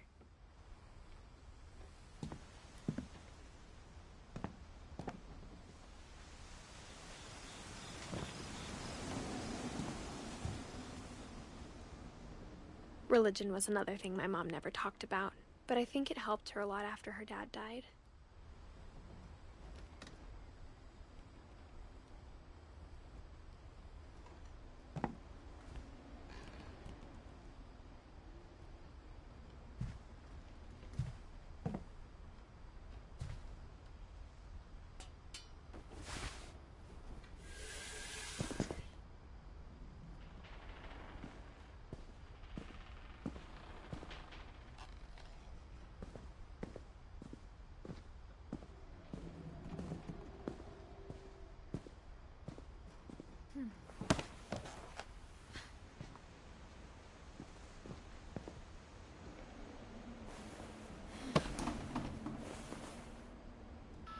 Voy a intentar otra vez a ver si puedo salir por arriba primero.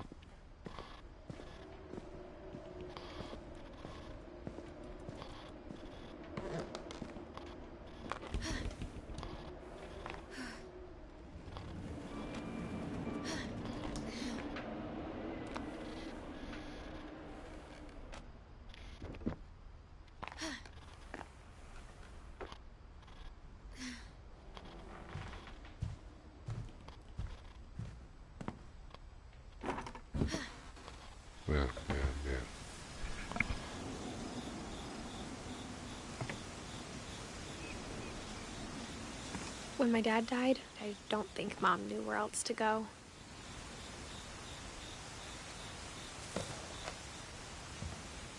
I'm sure Edie was happy to have her back.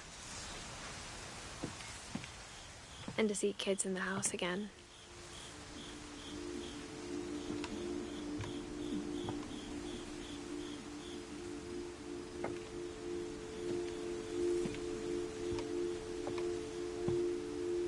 The house had to get a little bigger, but Edie was used to that.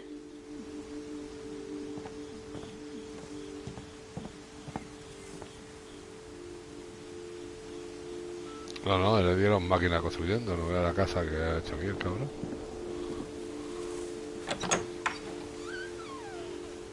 And for a while, things were good. Almost normal.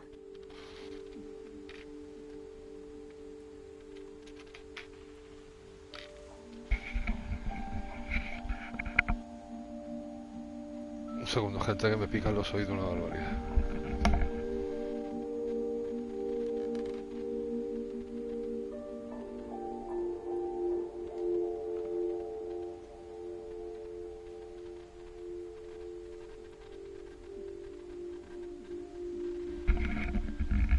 Vale, yo creo que ya estamos. Esperemos que no me des problemas de infecciones que me dio la otra vez, joder, que fue... Hostia. Bueno, me pongo en mute, gente. Ahora dentro un poquito, bajaré un poco el ritmo porque voy a abrir esto y voy a empezar a cenar, ¿vale? Otra vez.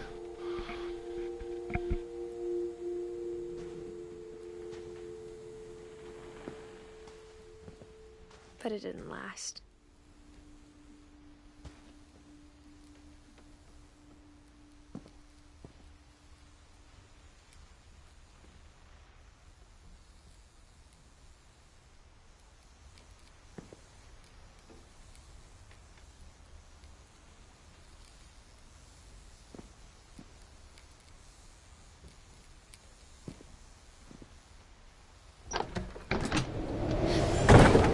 The beginning of the end was Milton's 10th birthday, when Edie gave him a castle.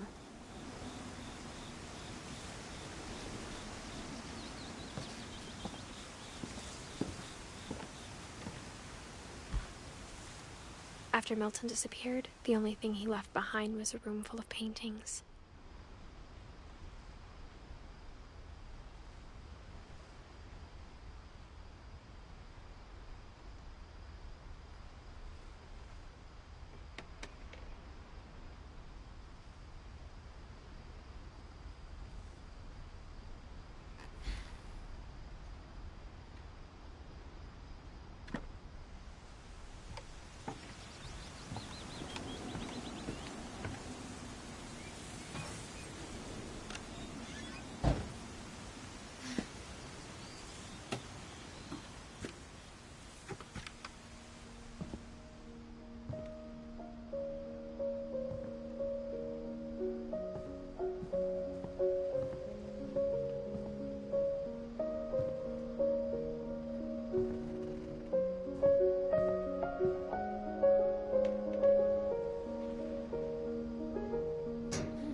Milton Finch in The Magic Paintbrush.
4 when Milton disappeared.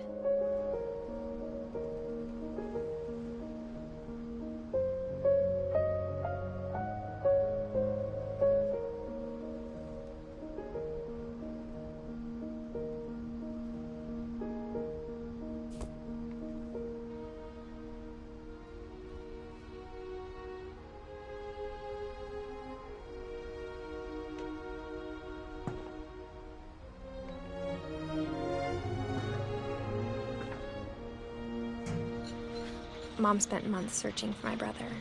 Then she sealed the doors.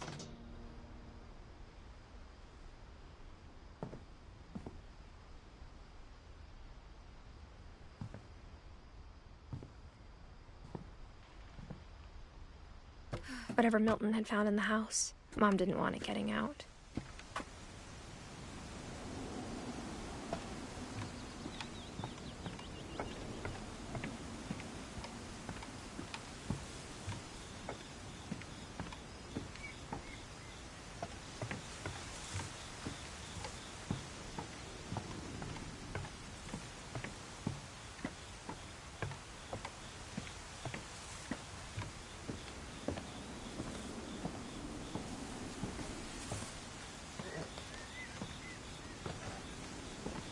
Mom definitely blamed Edie, but I think Louis blamed himself.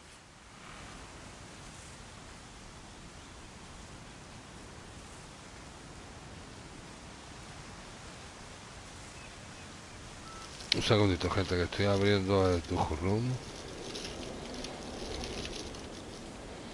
Joder, como quema esto todavía, tío.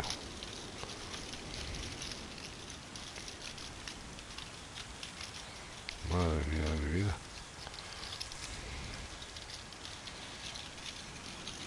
Joder. Voy a tener que dejar un poquito porque me estoy achicharrando las manos nada más que abriéndolo, tío. Madre mía de mi vida y de mi corazón. Uff. Esto quema demasiado. Y voy a tener... Darme un segundo que voy a tener que ir a coger...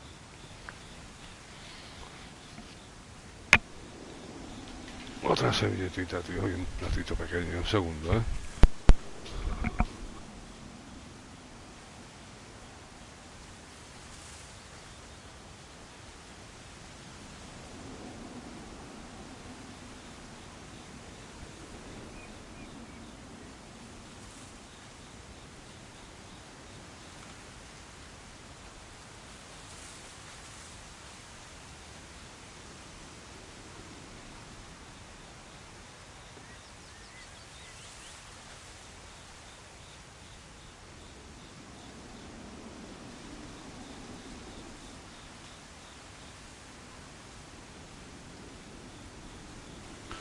Vale, yo estoy aquí, joder, como quema esto, ¿eh? Vale, venga. Voy a limpiar un poco las manos.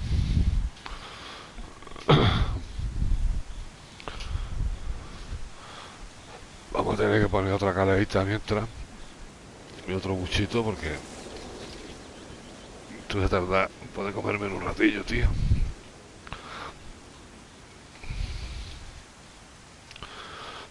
Bueno, me pongo en mute y seguimos.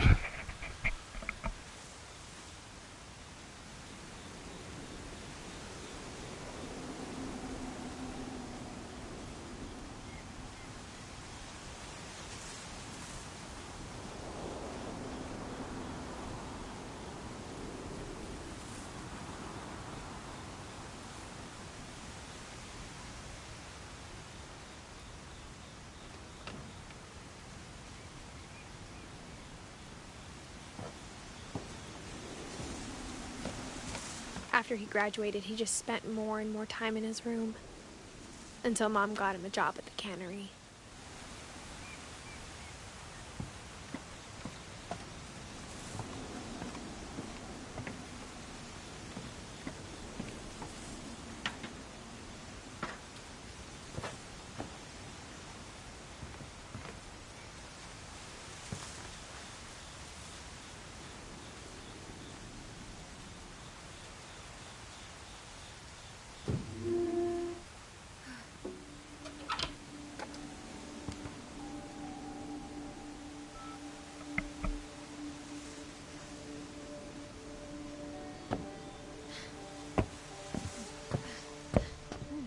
Lewis's room smelled very, very familiar.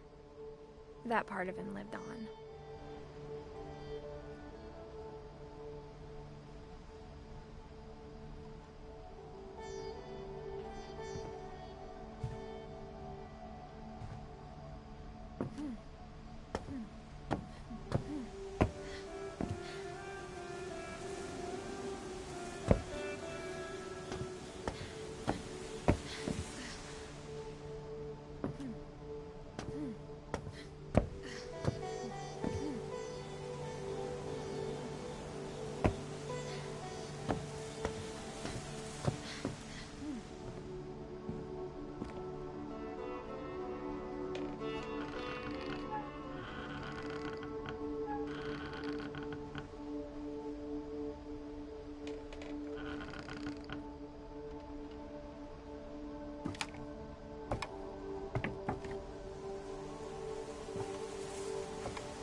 Dear Mrs. Finch, as Lewis's psychiatrist, I can understand your desire for an explanation. As I see it, the trouble began in January, shortly after we convinced your son to seek treatment for substance abuse. Newly sober, I believe Lewis first noticed the monotony of his daily life.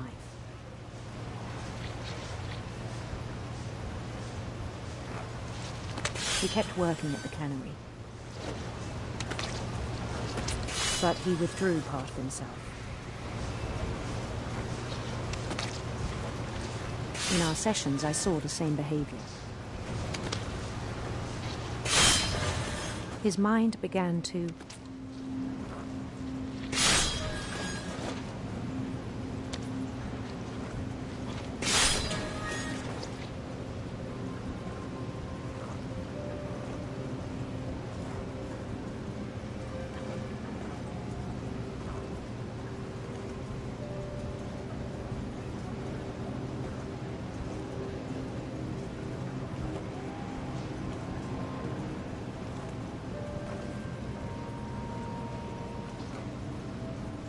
wander.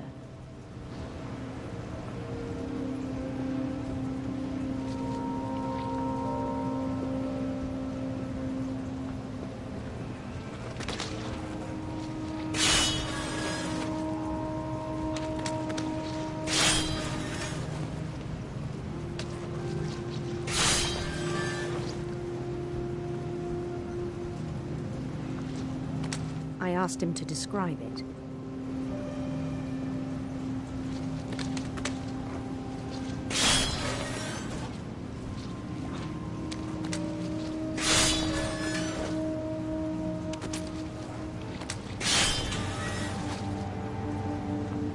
He said he started small.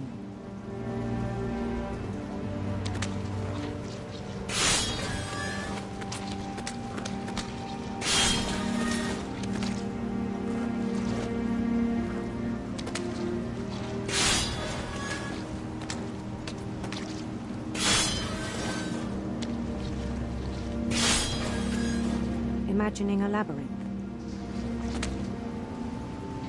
He'd feel his way about.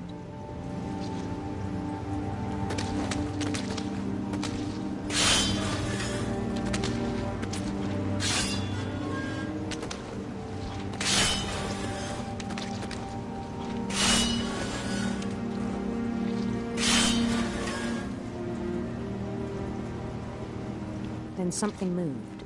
Bats.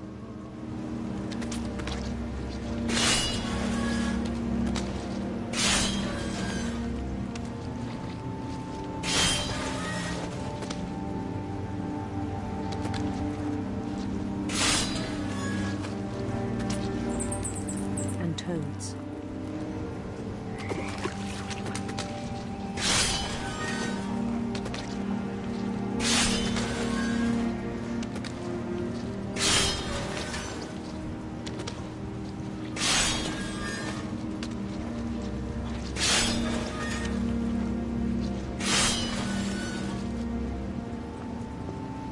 things that have not names.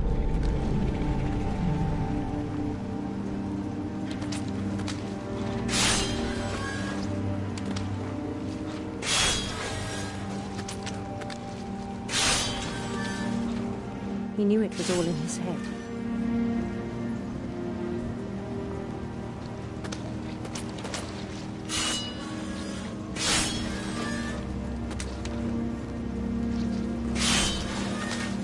But he took it very seriously. I had hoped he'd find himself.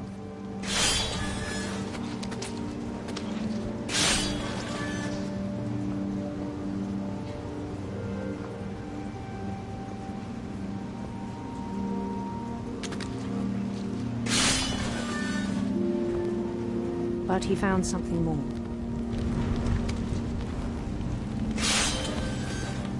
I worried about him then. Daydreaming at the cannery.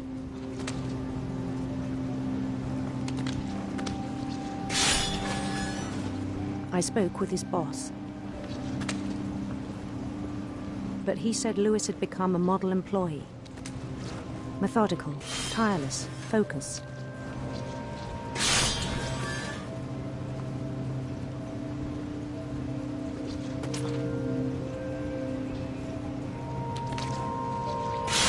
Like a whole new Lewis.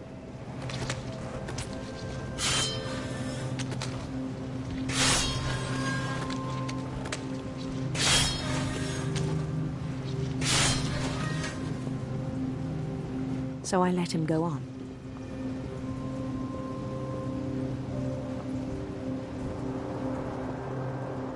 I even encouraged him.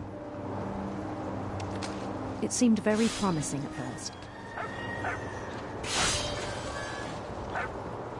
He told me he'd made a new friend.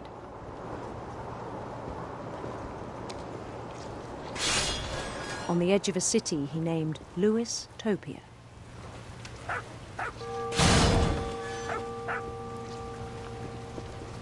He built the city up slowly, brick by brick.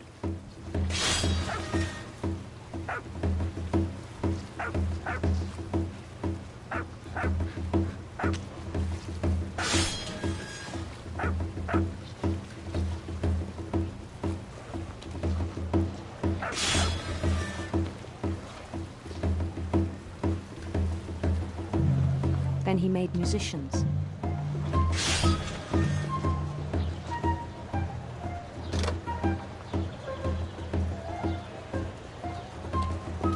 And songs for them to play.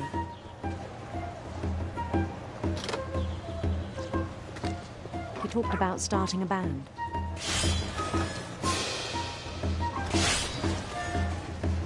And he was always humming something. Every day his imagination grew stronger.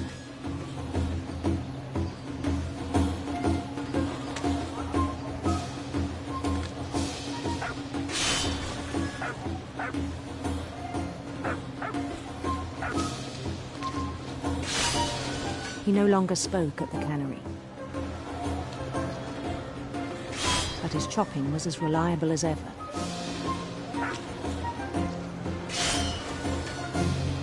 Then one day it struck him that all the cheering crowds, even the stones under his feet, were all in his imagination. So he could do whatever he wished.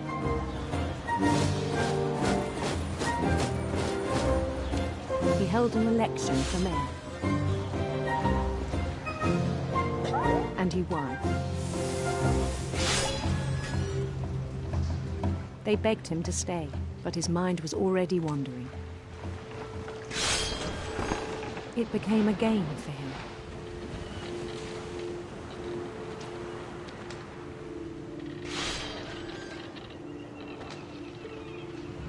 He'd conquer a city, then immediately push on.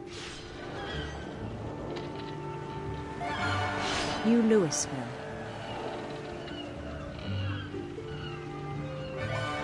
St. Louis. He started drifting away from our reality.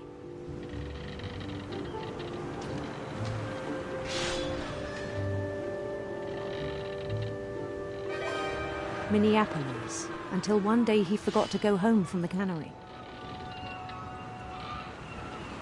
Even as his mother pleaded with him, part of Lewis kept sailing on.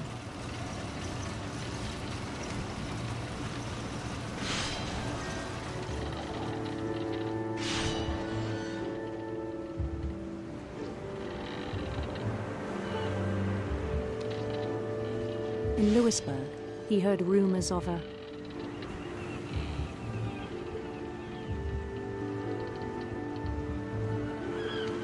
handsome queen.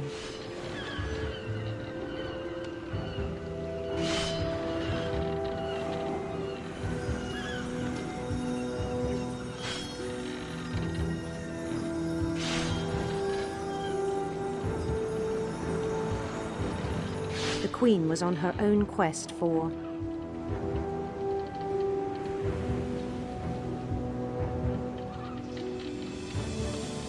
radiant rainbows.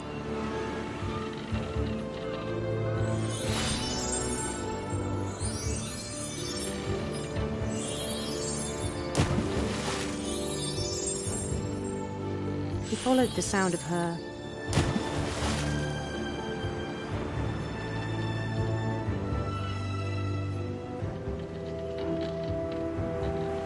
electric sitar.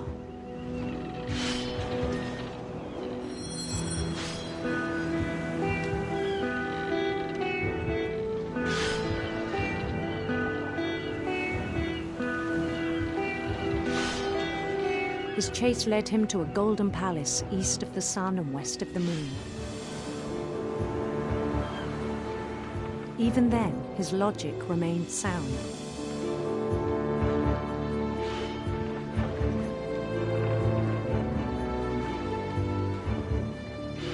He knew the world was all in his imagination.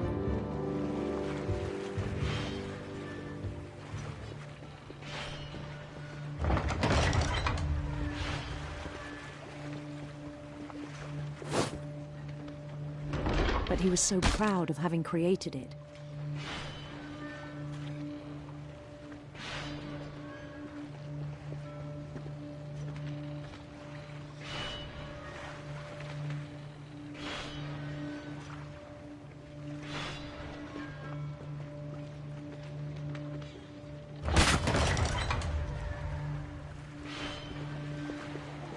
In his own eyes, he'd become something greater than a king.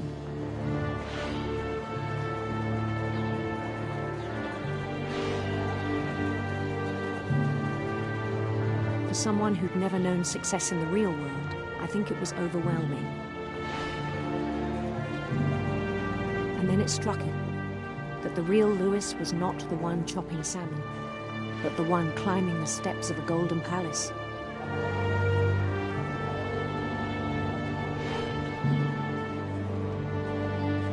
My imagination is as real as my body, he told me. It was hard to argue with him.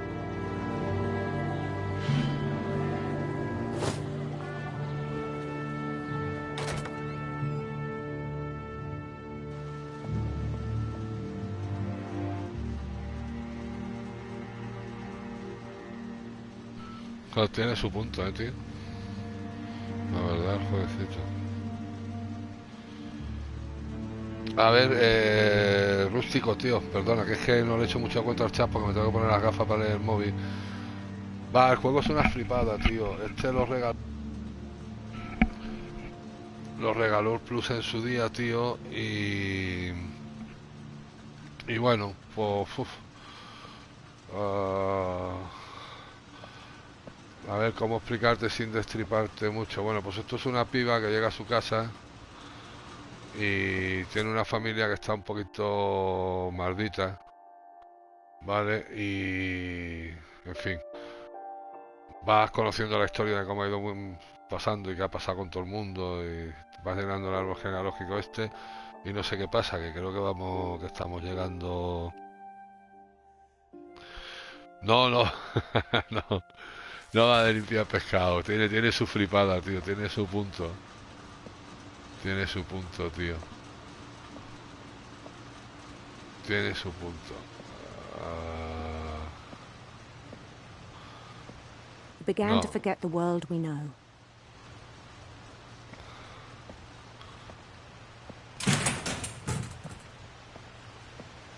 Ahora porque estamos viviendo la historia de lo que ha pasado. I think it pained him to remember Lewis, the cannery worker.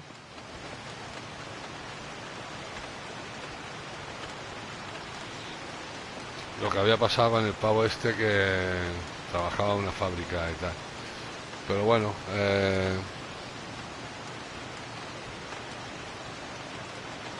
sí, igual, yo no tenía la biblioteca, tío, pero he terminado de jugar a varios juegos y no me quiero meter en juegos grandes. No me quiero meter en juegos grandes antes de que salga el del Ring, tío, porque cuando salga el del Ring el día 25 esté jugando lo que esté jugando, lo estoy dejando colgado. Lo voy a dejar colgado, ¿vale? No sé si tú estabas en el canal antiguo suscrito o no, tío. Este canal sí les tiene muy poquita cosa porque lo he abierto hace poco. YouTube me ha cerrado el otro por la cara sin motivo, tío, no lo sé. ¿Por qué? Sin ningún warning ni sin ningún nada me lo han cerrado por motivos sexuales, dice. En fin, no tengo ni idea. Ahí lo estoy apelando y tal, pero no voy a poder hacer nada. Vale, pero que sí, tío, está en el plus y échale, dale una vueltecilla, tío, empiézalo y si ves que no, pues claro, a la biblioteca otra vez y fuera.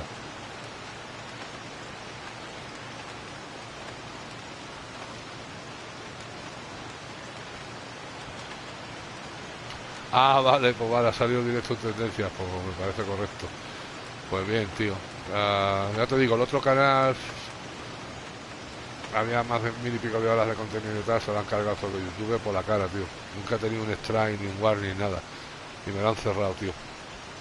Vale, pues voy a seguir dándole a esto. Si quieres te suscribes, tío, y cuando entres en el canal la primera vez que te hayas suscrito te sale el tráiler donde explico todo lo que ha pasado con el otro y las operaciones y las movidas, vale, y nada, luego si quieres te borras, tío, para no contártelo yo por aquí, que si no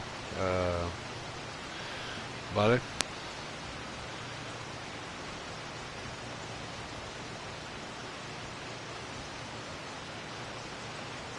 Ah, sí, me está viendo desde la Play, claro. Vale, pues voy a seguir, tío. Perdóname que ahora no eche mucha cuenta al chat, ¿vale? Porque si no, no me entero.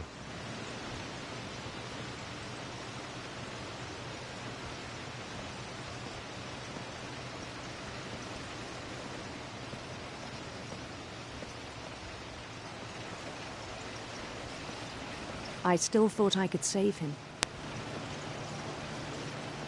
Even after he said he was being crowned king over all the lands of wonder. Ten cuidado, tío, si sigues viéndolo, porque creo que me estoy acercando al final del juego, ¿sabes?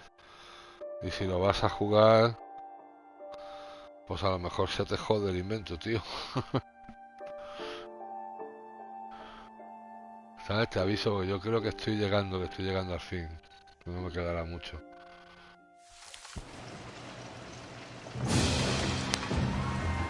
The palace would be packed with his companions. Vale, amigos, si no te importa me pongo en mute, tío, que estaba cenando también, tío, y se me va a enfriar la comida.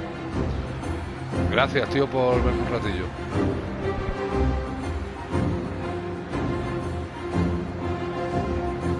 Including the wise Calico who'd insisted on inviting him.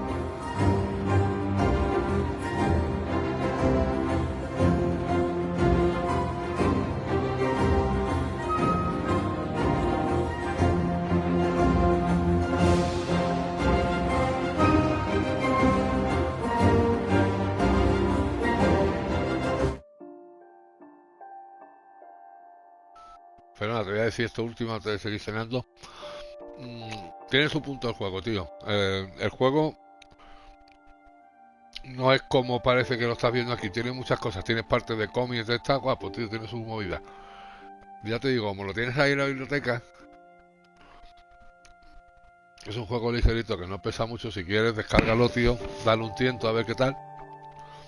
Y si no te gusta, pues lo vuelves a mandar para la biblioteca. Ahora sí, tío, me pongo en mute y termino de cenar. Gracias, tío, por verlo, un ratillo.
rest I think you know.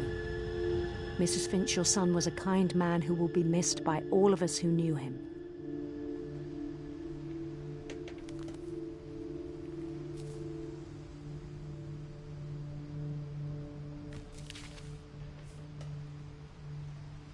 My brother was really cool. I wish you could have met him.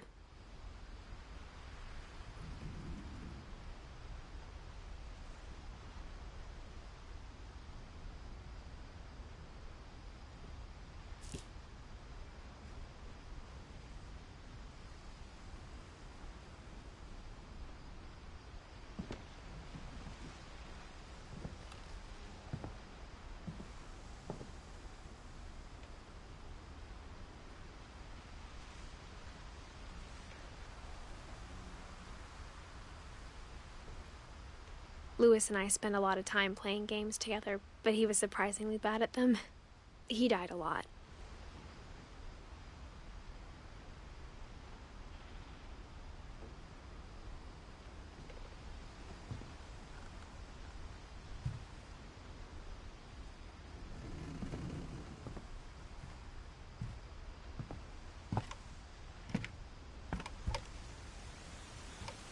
On the way back from Louis's funeral, my mom told me to start packing.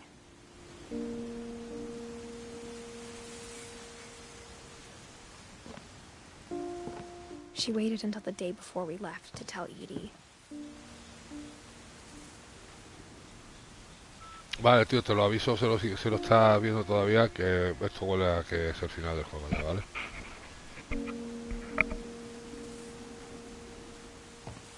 I'm not sure if she wanted to make it easier or harder.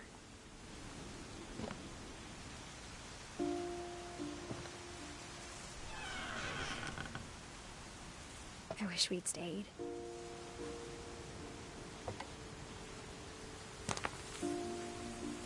But I understand why we left.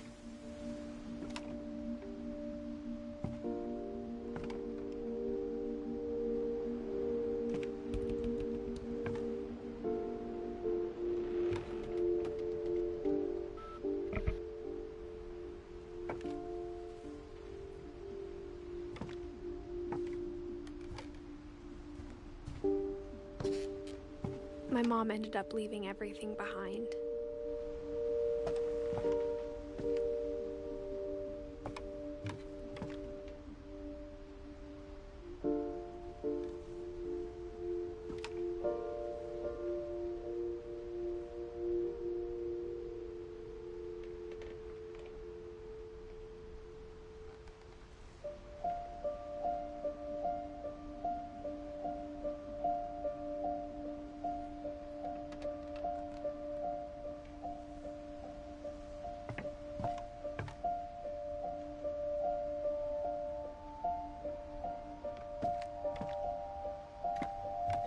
What happened that night had been coming for a long time.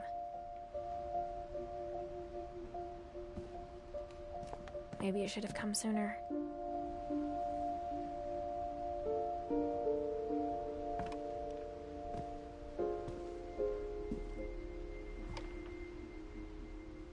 But it had to end one way or another.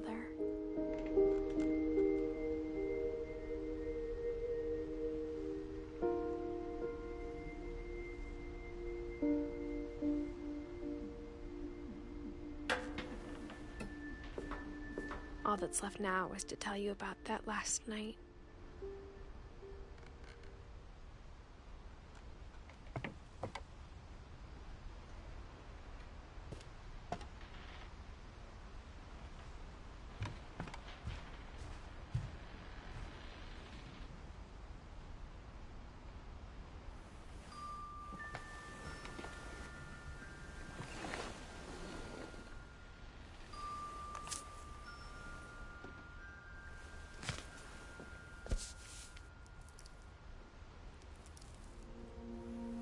That whole last day, Edie just watched us pack and didn't say a word. Until supper, when she raised her glass and said, "To our final night together, and all our final nights apart." Grandma, You know what I said about alcohol.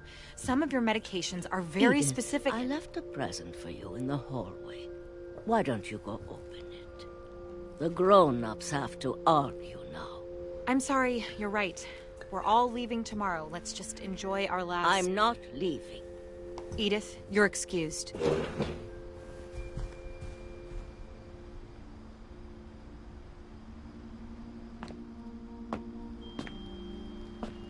The power had been shut off that morning, but Edie always had plenty of candles. When my mom sealed the library, I don't think she knew about the other entrance.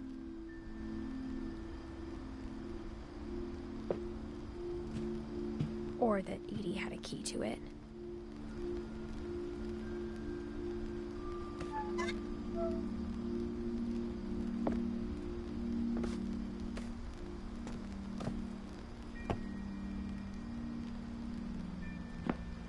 That thing you're afraid of isn't going to end when you leave the house. Edith has a right to know these stories. My children are dead because of your stories. I think it's best if Edith and I leave tonight. We'll have the nursing home send a van for you in the morning, okay?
Dear Edith, there's so many stories I wish I could tell you, but there's only time for one.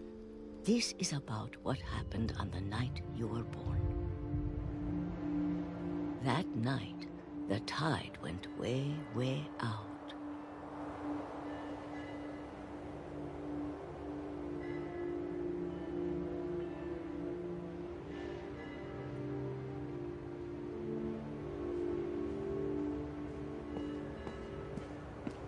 It was the first and last time I ever saw the old house aground.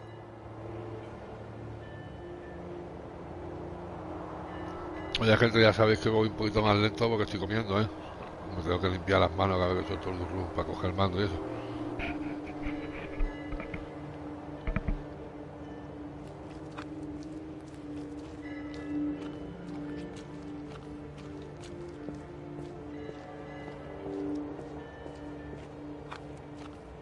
There'd been an earthquake out in the middle of the ocean. They called it the lowest tide in 1,000 years. God, it smelled awful. You know, I've seen that house every day of my life.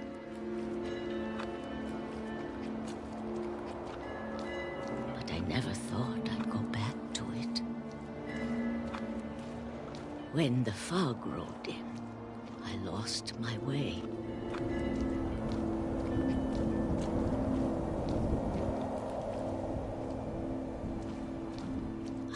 turned around.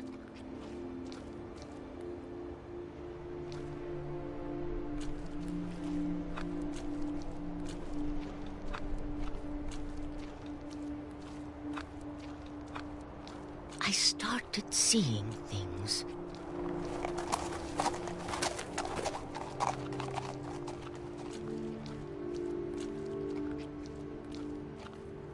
Things I'd forgotten had ever existed.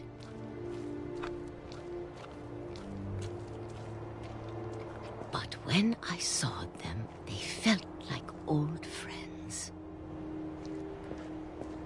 That night, a lot of things came back to me.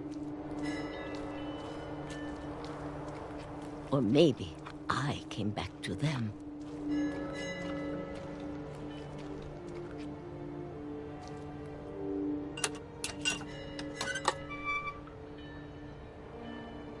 Things I can't explain, but that I need you to try and... Edith, what are you doing in here? It's mine. Edith! Mom, you're gonna rip it! Let go! I kicked and screamed, but Mom dragged me to the car.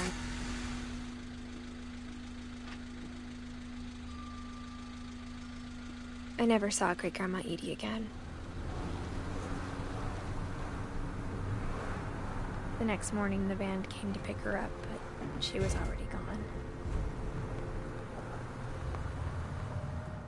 After that, we moved around a lot.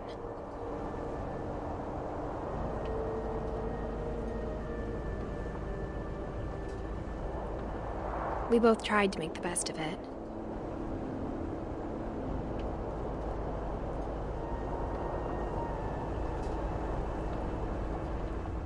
A few years went by.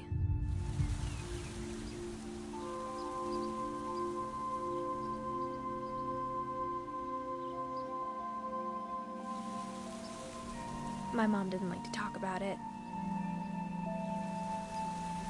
But she started getting sick a lot. The rest happened pretty quickly.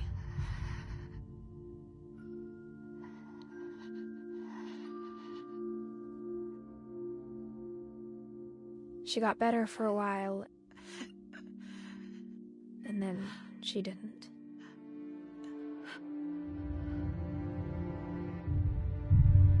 And then I was alone.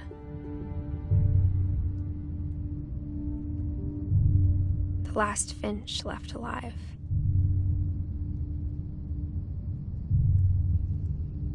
Until I found out about you. I'm still not sure what to tell you about all this. If we lived forever, maybe we'd have time to understand things. But as it is, I think the best we can do is try to open our eyes. And appreciate how strange and brief all of this is.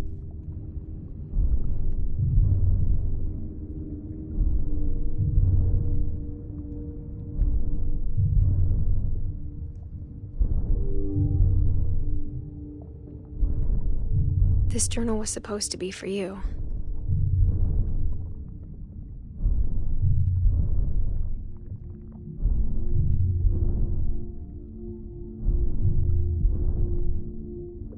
But now I hope you'll never see it.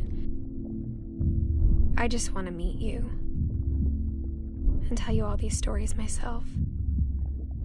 But I guess if you're reading this now, things didn't work out that way. No me joda que estaba a morir en el parto, tío. Vaya tela, ¿eh?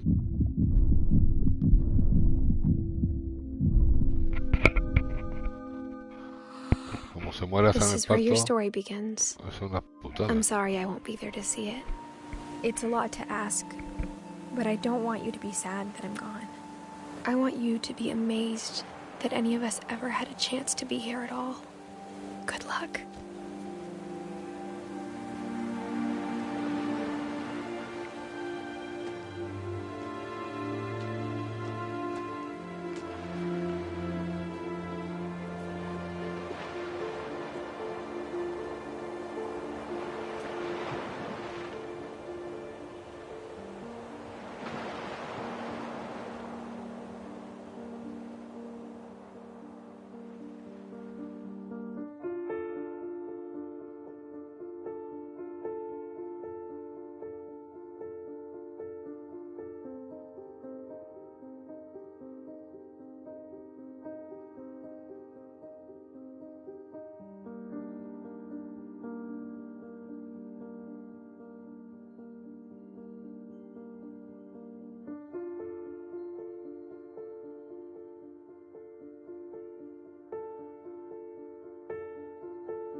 Bueno, joder, ya he terminado de cenar.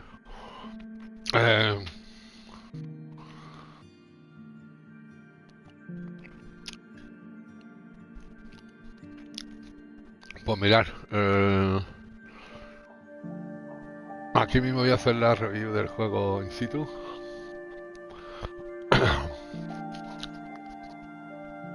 Y lo recortaré luego para ponerla aparte. El juego es lo que es, tío, es un juego indie pequeñito, cortito, te lo puedes tirar en 3 horas o 4. Si eres más rápido que yo, que soy muy lento para todo, pues menos. Y no voy a destripar mucho del juego, ¿eh? Está muy bien, tío, tiene su historia, tiene su punto. Es una aventura, tío. Es una aventura. Así que si lo cogéis baratito, sois de como yo, que todo lo que regala el Plus lo echáis en la biblioteca, jugadlo, tío. Jugadlo, merece la pena.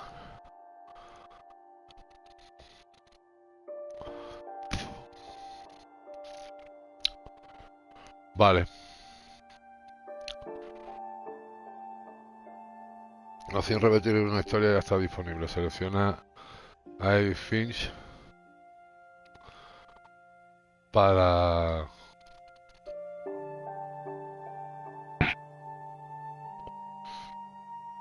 jugar desde el principio.